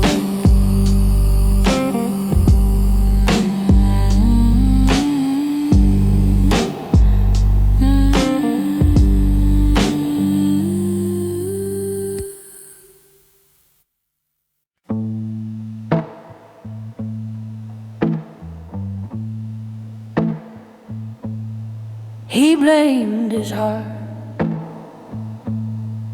he blamed his hope, he blamed his silence, his kindness, his timing, his dreams. He called himself weak, naive, stupid, soft. Then one morning, with tired eyes and a shaking pulse, he saw the truth. He wasn't weak, he simply wasn't ready for the war. Nobody warned him about it. He wasn't weak, he wasn't ready. Strength is not born from comfort, it is forged in collapse. Nobody taught him how to walk away from someone he wanted. Nobody taught him how to rebuild when his foundation cracked. Nobody taught him how to breathe when his future vanished. Boys learn to chase, men learn to endure. He thought love was shelter, he learned it was terrain. And every battlefield has casualties. Pain is not punishment. Pain is curriculum. He looked at the man in the mirror and did not apologize. It's not for the mistakes, not for the tears, not for the silence, not for the nights he fell apart. He survived them. That was enough. He finally understood. A man is not defined by the blows he takes, but by the spine he grows after every strike. He wasn't weak for lying, he was brave for risking everything in a world that rewards nothing. He took a breath, slow and heavy, and for the first time in months, it did not hurt. Remember this: strength is not born from peace, it is born from wounds that refuse to close. He was never weak, he was unprepared, and now he will never be caught unarmed again.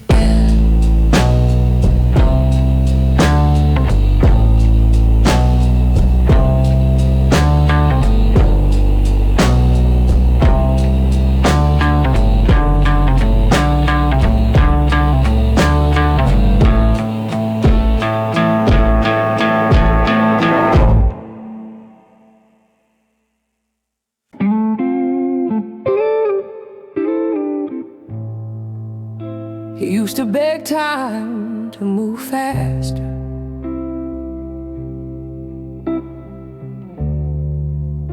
He used to count months like losses, scrolling through everyone else's milestones, feeling like life forgot his address. But one evening, with the sun slipping through the blinds, he breathed and understood nothing meant for him had ever passed him by. He just wasn't ready to carry it. He stopped rushing what was already his, not because he didn't care, but because he finally trusted the man he was becoming.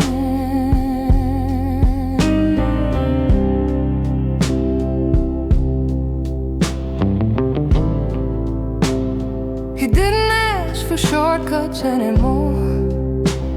He didn't pray for miracles. He built quietly, brick by brick, knowing that foundations worth living on were laid in silence.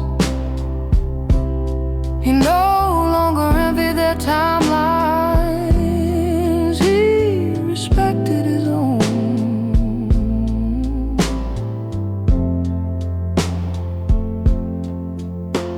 A man is not late. He arrives when discipline makes him durable.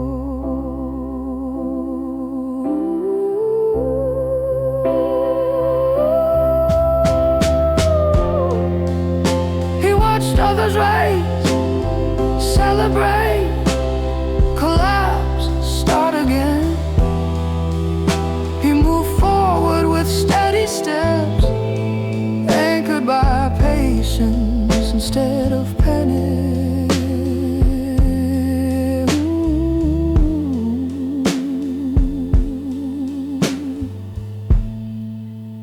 He wrote goals without deadlines.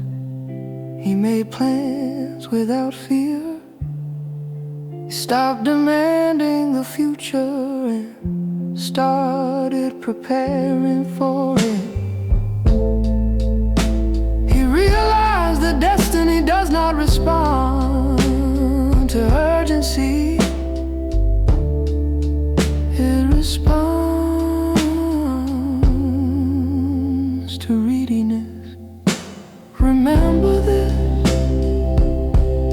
the strongest storms are never rushed. They gather, they form, they arrive when the sky is ready. So do men.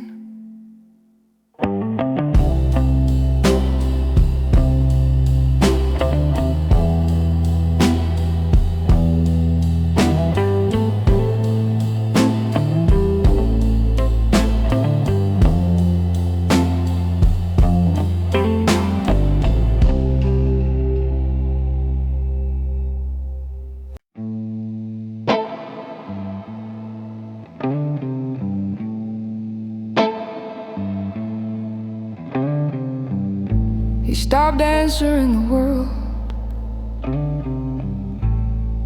not out of anger, not out of pride, but because silence was easier than pretending. He muted the group chat. He ignored the calls. He replied to messages like a man sending signals from underwater. Pain is not loud at this stage. It becomes a soundtrack, soft and constant, like a hum in the walls. He didn't disappear. He just retreated from them, but from the version of himself he no longer recognized. People asked if he was busy. He said yes. It was easier than telling the truth that he had no energy left to pretend he was fine. He went through his day like a ghost in his own body, clocking in, clocking out, smiling at strangers, bleeding inside.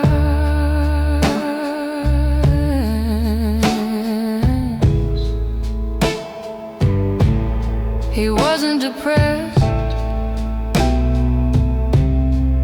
he was adjusting. There is a difference. Depression wants to die, silence just wants to rest. A man in pain is not dramatic, he becomes distant. Distance is armor, distance is oxygen. Distance is the only room where his thoughts do not have to apologize. He didn't hate his friends, he just couldn't explain the war in his chest with sentences that didn't sound pathetic. He didn't hate his family, he just didn't want their questions. Questions demand clarity, and clarity was a luxury he could no longer afford. He watched life through a window, like a child staring at a world he no longer belonged to. The phone lit up beside him, but he let it ring. Pain teaches a man that not every sound is worth answering. Remember this, men do not vanish, they withdraw, not to escape the world, but to survive the version of themselves that the world helped create.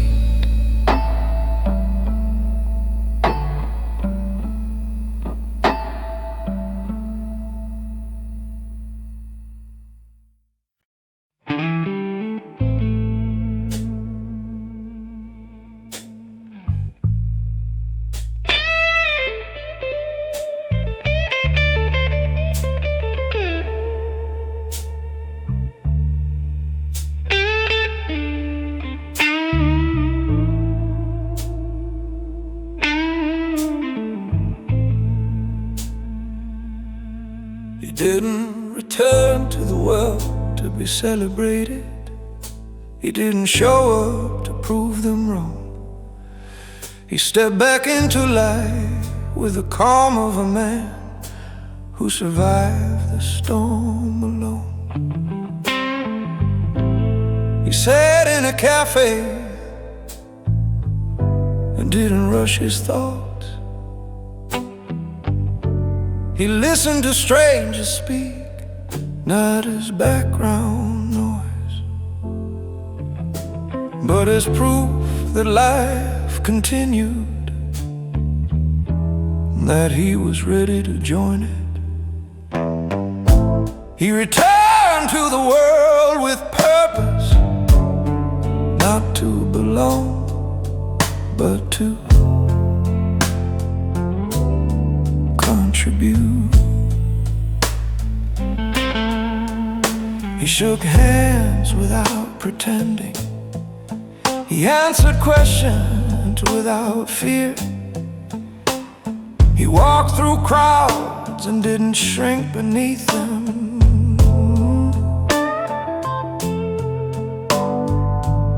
He understood something simple: connection was never the enemy. It was his desperation that drowned him, and now desperation was gone. A man who has rebuilt himself does not ask for a seat. He brings his own.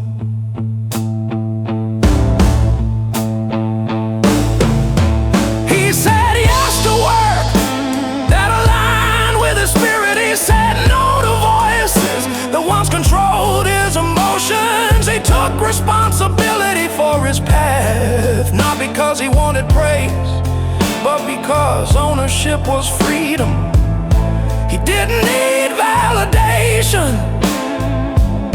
He didn't need applause. He carried a quiet purpose, like a heartbeat beneath his shirt. He looked at the city, the faces, the movement, and whispered to himself, I'm not here to survive anymore. I'm here to build. Remember this: a man is not reborn in isolation. He is reborn when he steps into the world, knowing it cannot destroy him again.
He thought movement was medicine. He moved from room to room, from face to face, from voice to voice. He chased laughter he didn't feel, hoping noise could drown the memory she left ringing in his chest. He didn't want love, he wanted distraction. He wanted something loud enough to silence his own thoughts. He ran, but the silence ran faster. He filled every hour, but the emptiness filled every minute. Pain does not wait at home, it travels.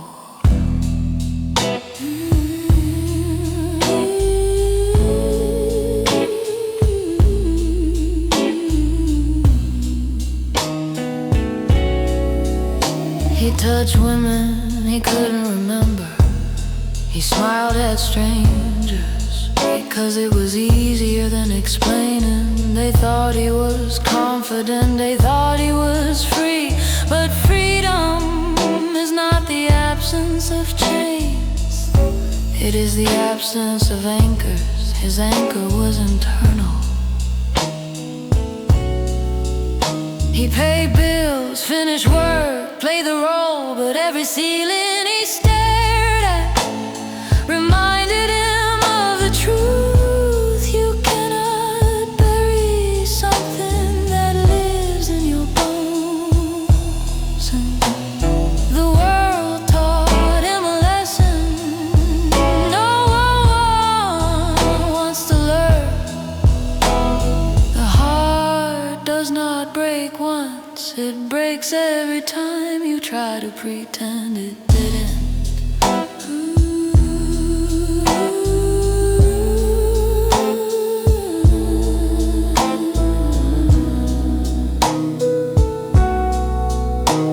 He drank until memory blurred, but the ache sobered him faster than the alcohol.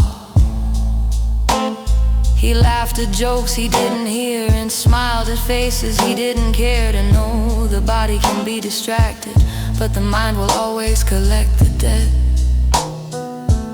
He walked home at dawn, shoes stained with nightlife, eyes heavy with exhaustion.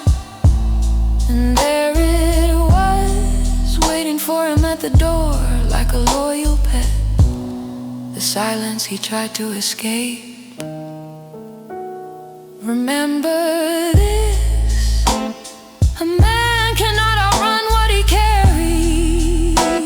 You don't escape pain, you only postpone the moment. You sit still long enough for it to speak.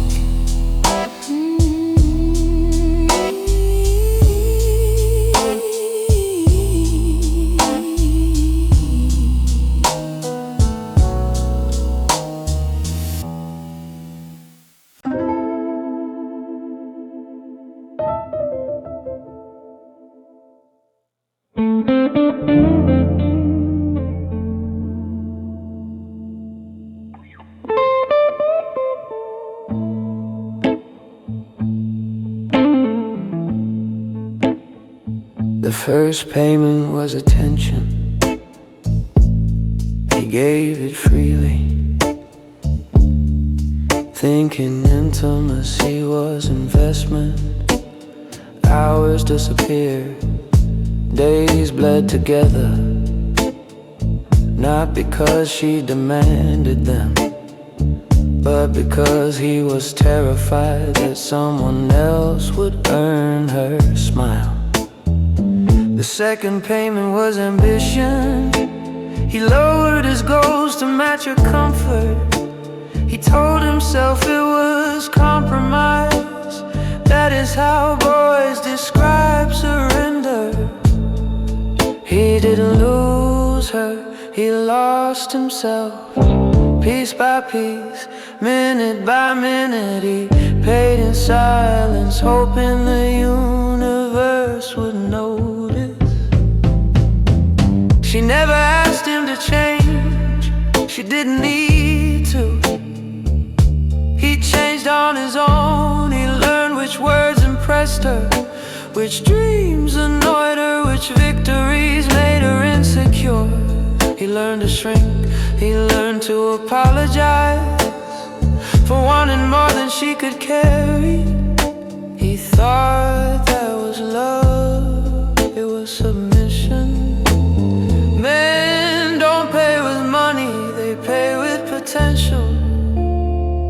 Every step they retreat, every dream they abandon is a currency no one ever returns.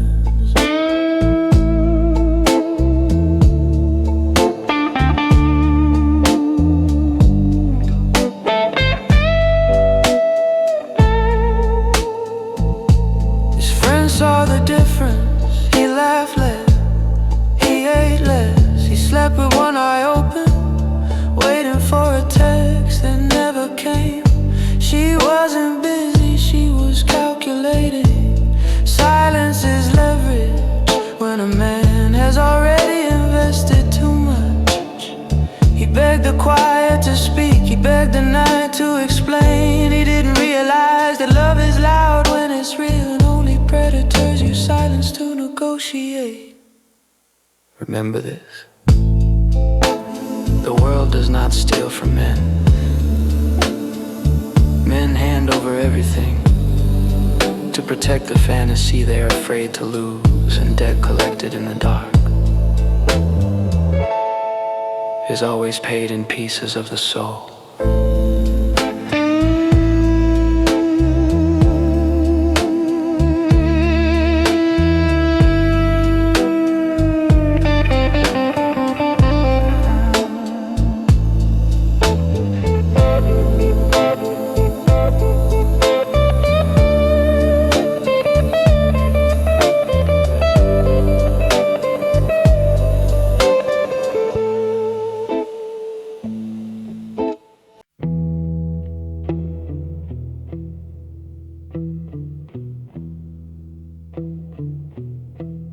He didn't curse God.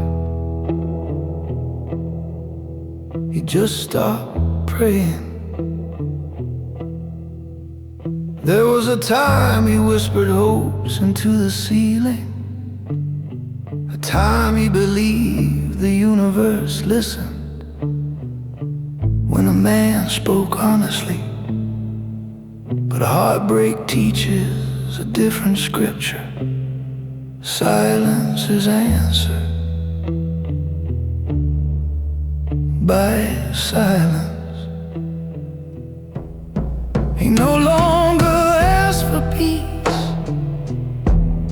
He no longer asked for healing. He simply existed as if heaven was a room he once visited but no longer belonged in. Men don't lose faith in storms, they lose it in the quiet. When prayers begin to feel like begging, and the ceiling learns their secrets.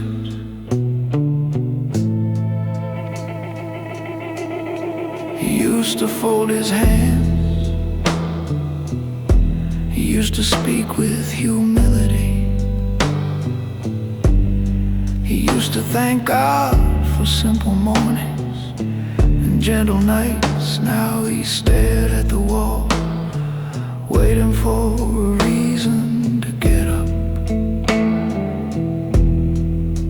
He didn't blame the divine,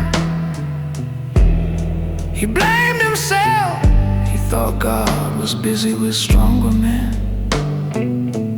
men who didn't collapse, men who didn't kneel before a woman's shadow.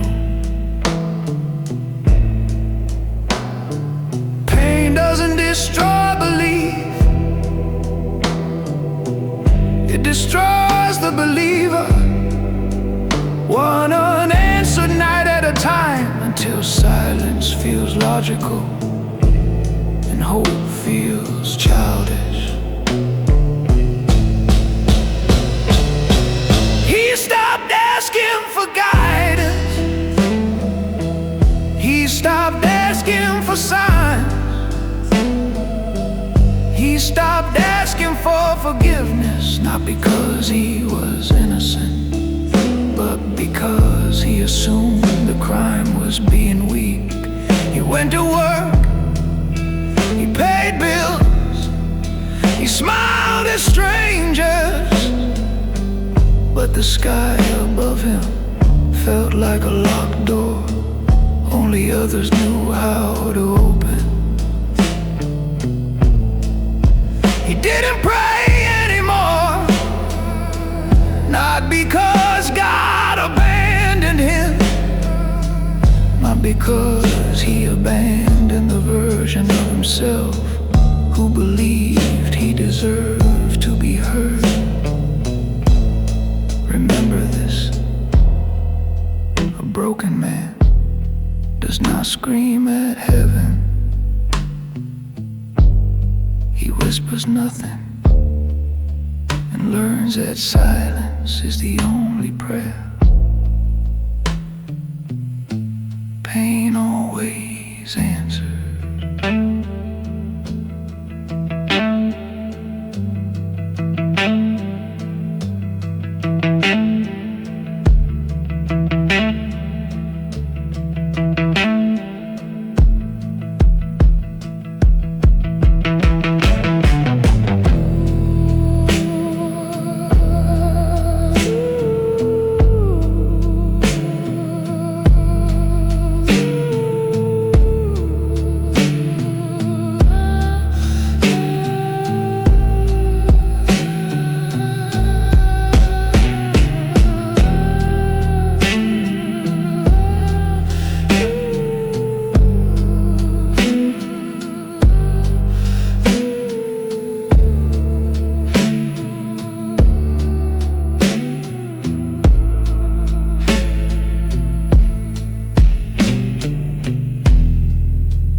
began with a bed, the same sheets that absorbed his tears, the same pillow that listened to his nightmares. He pulled the blanket tight, flattened every crease, not because it mattered, but because it was the first thing he had controlled in months. He picked up the shirt on the floor, folded it once, then twice, as if burying the man who dropped it there.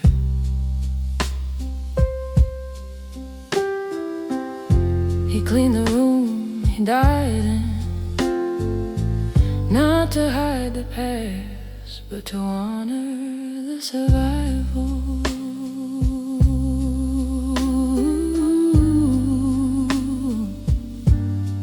He washed the dirty cup,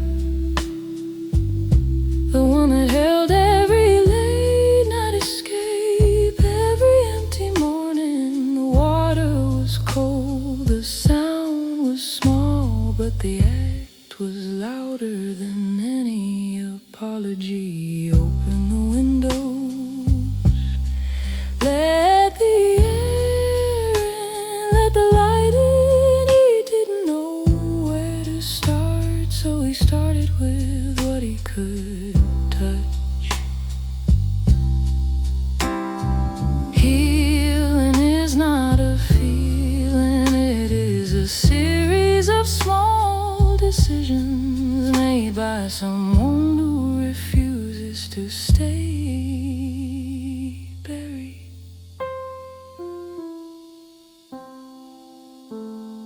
He wiped the desk clean, the dust was thicker than he expected, like the years he spent waiting for rescue.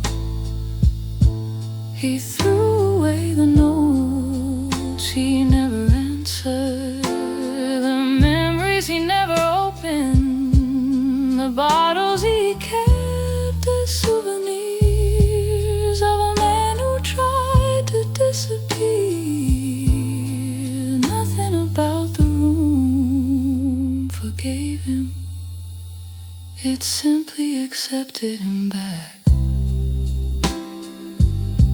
He looked around, not proud, not excited, just calm. A gentle voice rose in his chest. This is mine again. Remember this. Men rebuild in silence, not with speeches, not with boasts, not with promises, but with broom in hand and the first breath of air they earned with their own strength.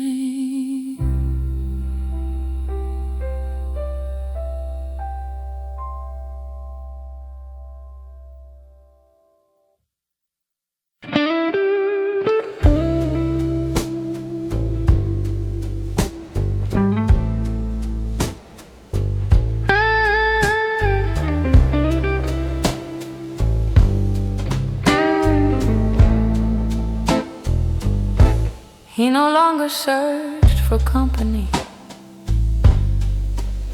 to fill the silence. He no longer collected contacts like trophies. He sat with people who listened, not because they had answers, but because they respected the way he carried without complaining. He didn't seek popularity, he sought peace. He chose people who spoke his language, not the language of comfort, but the language of growth.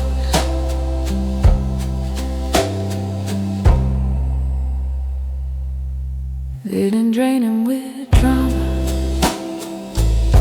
They didn't demand a man. They didn't punish him for being quiet. They understood pause. They respected patience, and they met him where he was, not where they wish he would be. They didn't need his pain to feel useful. They accepted his silence as truth. Healing does not make you louder, it makes you selective.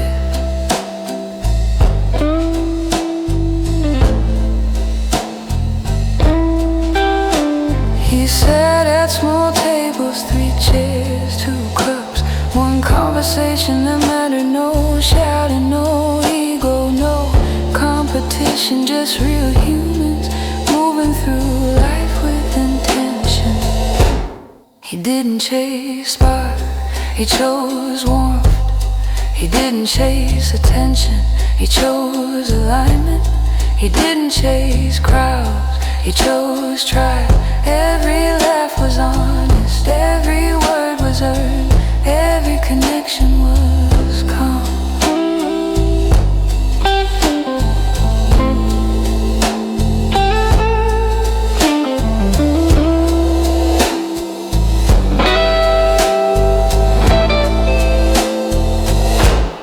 Remember this, you do not rebuild by finding many people.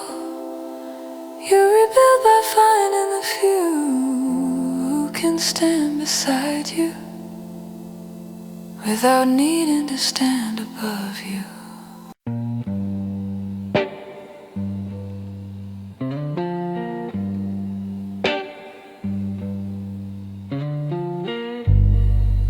He stopped blaming her. That was the final trap. When a man no longer sees the weapon, he becomes it. He replayed every moment, every silence, every unanswered message. He didn't ask what she did, he asked what he failed to be. He believed the lie that suffering is proof of love, and punishment is the price of devotion. She didn't destroy him, he destroyed himself. Piece by piece, thought by thought, apology by apology.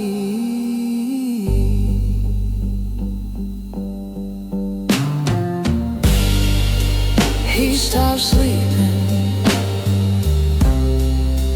he started bargaining.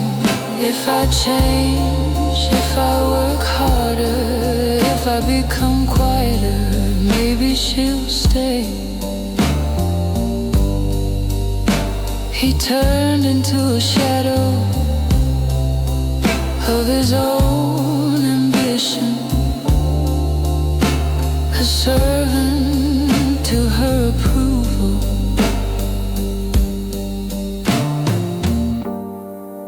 He didn't see it as weakness, he called it effort. That is how boys die while smiling. A woman can cut you once, your mind will cut you every night.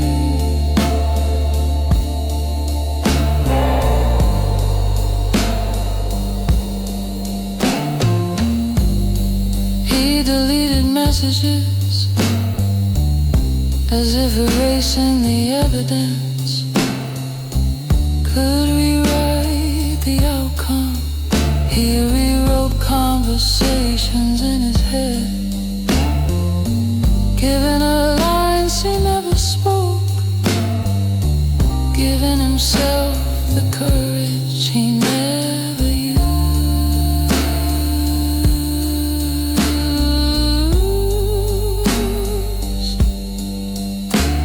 He looked in the mirror, searching for the flaws she saw.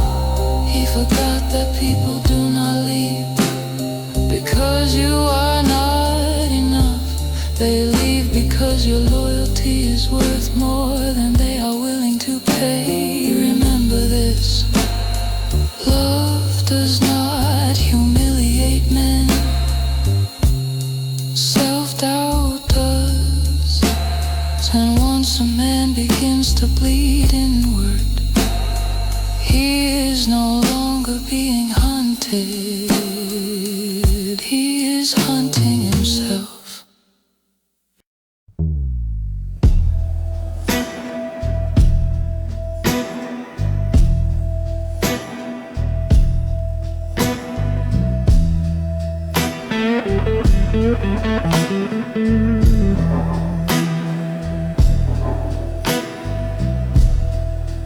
He saw glitter and called it gold. He thought love was a promise, not a contract signed in silence. They whispered fantasy into his ears, and he smiled like a man who believed he was immune.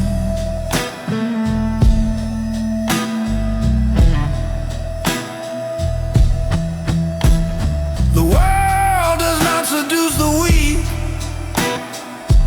it seduces the confident. The boys who think they see the trap are always the first to step inside it.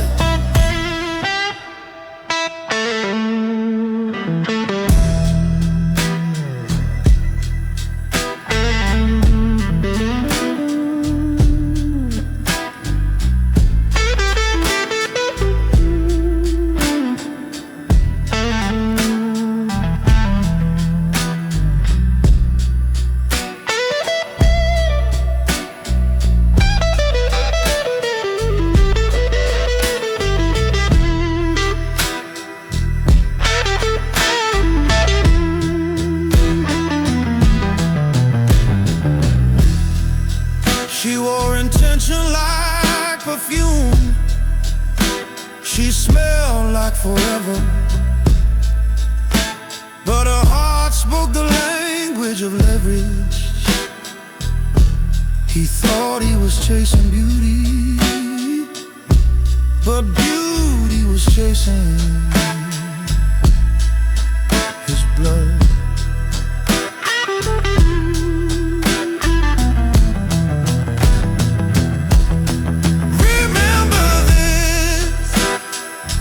Temptation never knocks on the door of the broken. It visits the ones who still believe they can resist.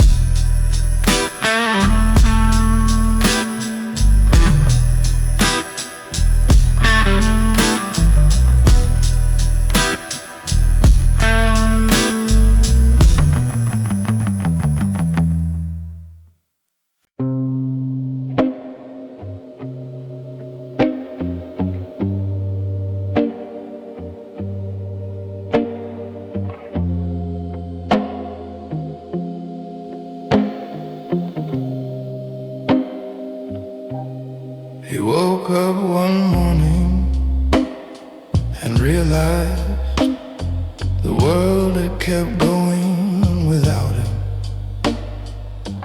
Birthdays were celebrated, promotions announced, dinners photographed, weddings rehearsed. He scrolled through life like a spectator who forgot he was once a player. Pain slows time, joy accelerates it. He lived in slow motion while everyone else moved in frames per second. Everyone moved forward but him. They healed, they changed, they evolved. He simply survived. He wasn't jealous. Jealousy is loud. His was quieter, more polite. Like a knot behind the ribs that tightened with each reminder of who he could have been. He clapped for them, wrote congratulations, smiled at their victories. But each message tasted like rust, not because they succeeded, but because he stayed exactly where heartbreak left him. A man can live years inside a moment he never recovered from.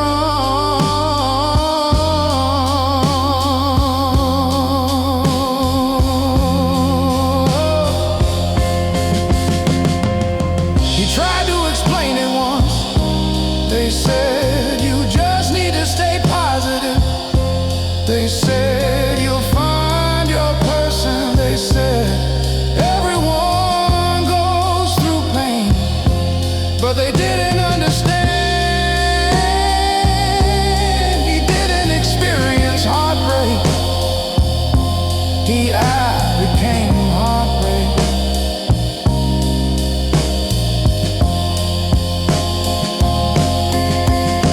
While they chased degrees and mortgages, he chased clarity. He searched for the version of himself that existed before the fall.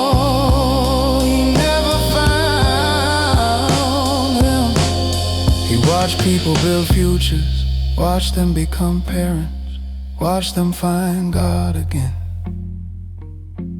And he realized the truth. He was still sitting at the emotional grave of a life that never happened. Remember this: time does not pause for wounded men. It does not ask if you're ready. It moves with or without you, and one day you'll look up and realize you are the only one still standing in yesterday.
It didn't start with applause. It didn't start with compliments. It started when he walked past the mirror and didn't flinch. No disgust, no regret, just a face that survived the fire. He buttoned his shirt, tied his shoes, and looked at himself without apology. Confidence had returned, not as a roar, but as a whisper. I'm still here. Confidence came back quietly, not to show the world, but to remind him he was never meant to grow.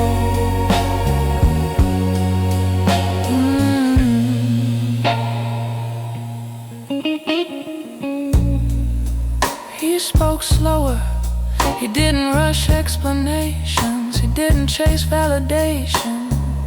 His voice carried something new, not anger, not pride, just certainty.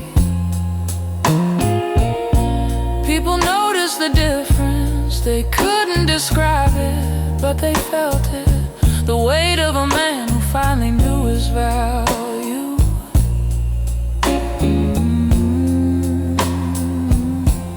He didn't debate critics, he didn't defend his choices, he didn't beg to be understood. He simply lived in alignment with the man he rebuilt. Real confidence is silent,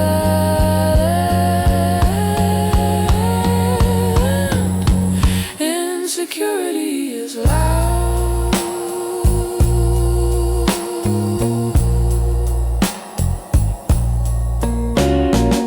He walked into rooms and didn't compare himself to anyone. He sat at tables and didn't justify his goals. He stood alone and no longer felt small. He wasn't chasing yes, he wasn't terrified of no, because a man who stood in the ashes knows the difference between fire and fear. He learned that confidence was not believing he would never break again. It was knowing that if he did, he could rebuild. Remember this, pride announces itself. Confidence simply arrives, sits down and waits for the world to realize it has returned.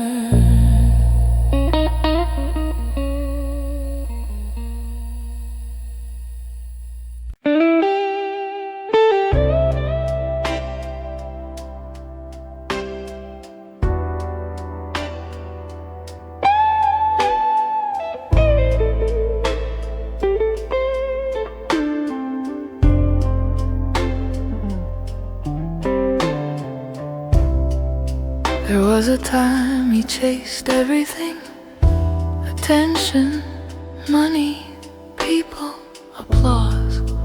He thought white ambition meant greatness. He learned it meant exhaustion. One morning he sat at the desk and wrote a sentence: if it does not build me, I will not pursue it. He only chased what built him, not because he was selfish, but because he finally understood how much life he wasted begging for belonging.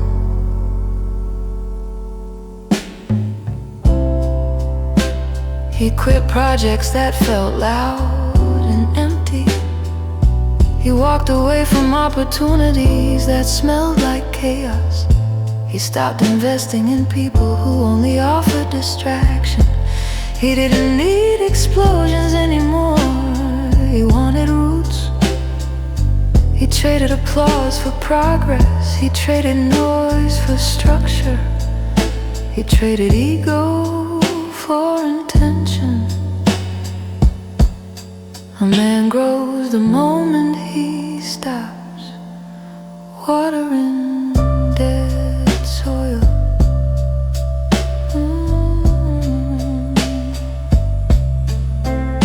He worked in silence, no screenshots, no watch me, no desperate hunger to be seen. The only validation he needed was the mirror he could finally look at without regret. He didn't need to impress old ghosts. He didn't need to compete with strangers. He was too busy becoming someone he respected. Projects became routines, routine became identity, identity became momentum. He didn't ask the world for guidance anymore. He asked himself a single question: does this make me stronger? If the answer was no, he cut it away without ceremony. Remember this: success is not built on everything you touch. It is carved from the discipline to chase only what grows you and leave the rest to those who are still desperate to be seen.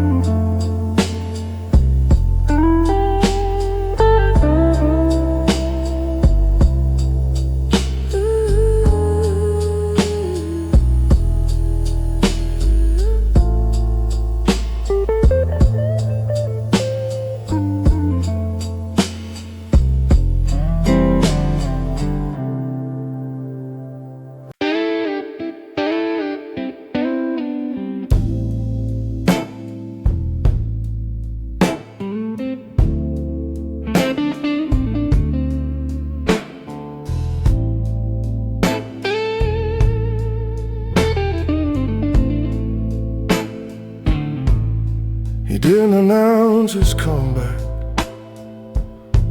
He didn't post about respect.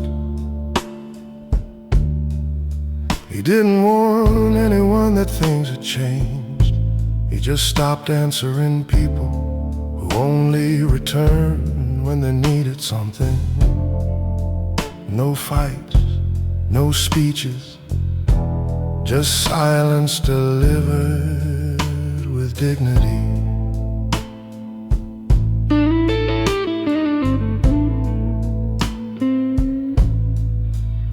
He built boundaries without warning anyone, not to punish the world, but to protect the version of himself that finally learned to breathe. He didn't block her. He didn't write long paragraphs. Didn't ask for closure. He simply chose peace over chaos, time over confusion, self-respect over attention. He learned that explanations are for people you trust, and he didn't trust many anymore.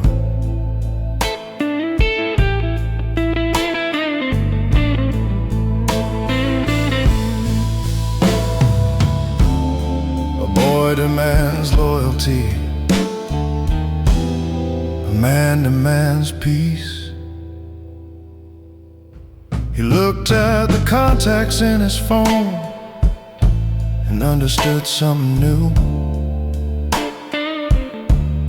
Not everyone was meant to stay, not everyone earned access, not everyone deserved updates on the man he was becoming. He didn't hate anyone. He didn't forgive everyone. He simply rearranged the distance. Some people got closer. Some people got downgraded. Some people were erased quietly, like names on paper washed by rain. No guilt, No apology, no regret, just a calm acknowledgement. I don't owe my healing to anyone. Remember this: boundaries are not walls built from fear. They are doors with locks, guarded by a man who finally understands the price of letting everyone in.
He didn't want happiness. He wasn't chasing joy. He just wanted something strong enough to erase the memory of who he used to be.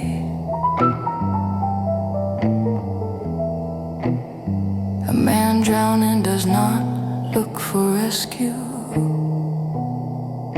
He looks for a deeper ocean. Some nights it was whiskey, some nights it was company he didn't remember.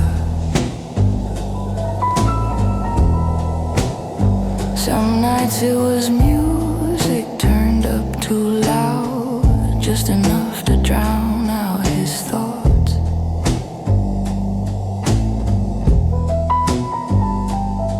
It didn't matter what it was, anything to forget tomorrow.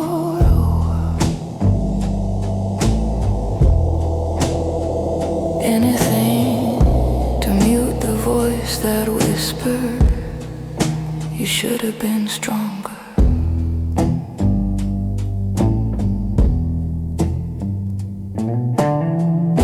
He told himself he deserved a break, a night off, a small escape. But addiction never knocks. It sits beside you quietly, holding your hand like an old friend. He didn't crave the substance, he craved the silence that came after the first swallow, the first inhale, the first mistake. People think addiction is about pleasure. They are wrong. Addiction is about disappearing, about finding a version of yourself that doesn't remember the pain.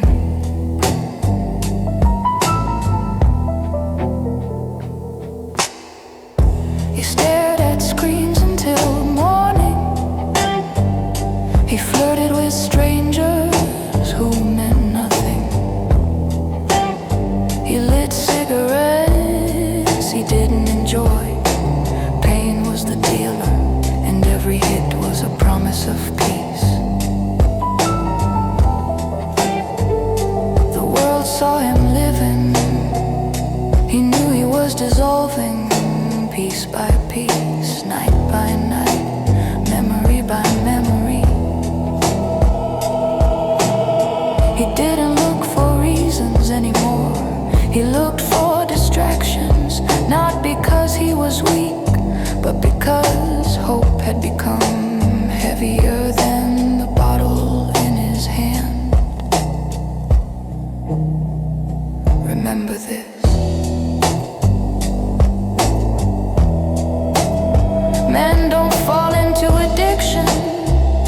They walk toward it slowly with hands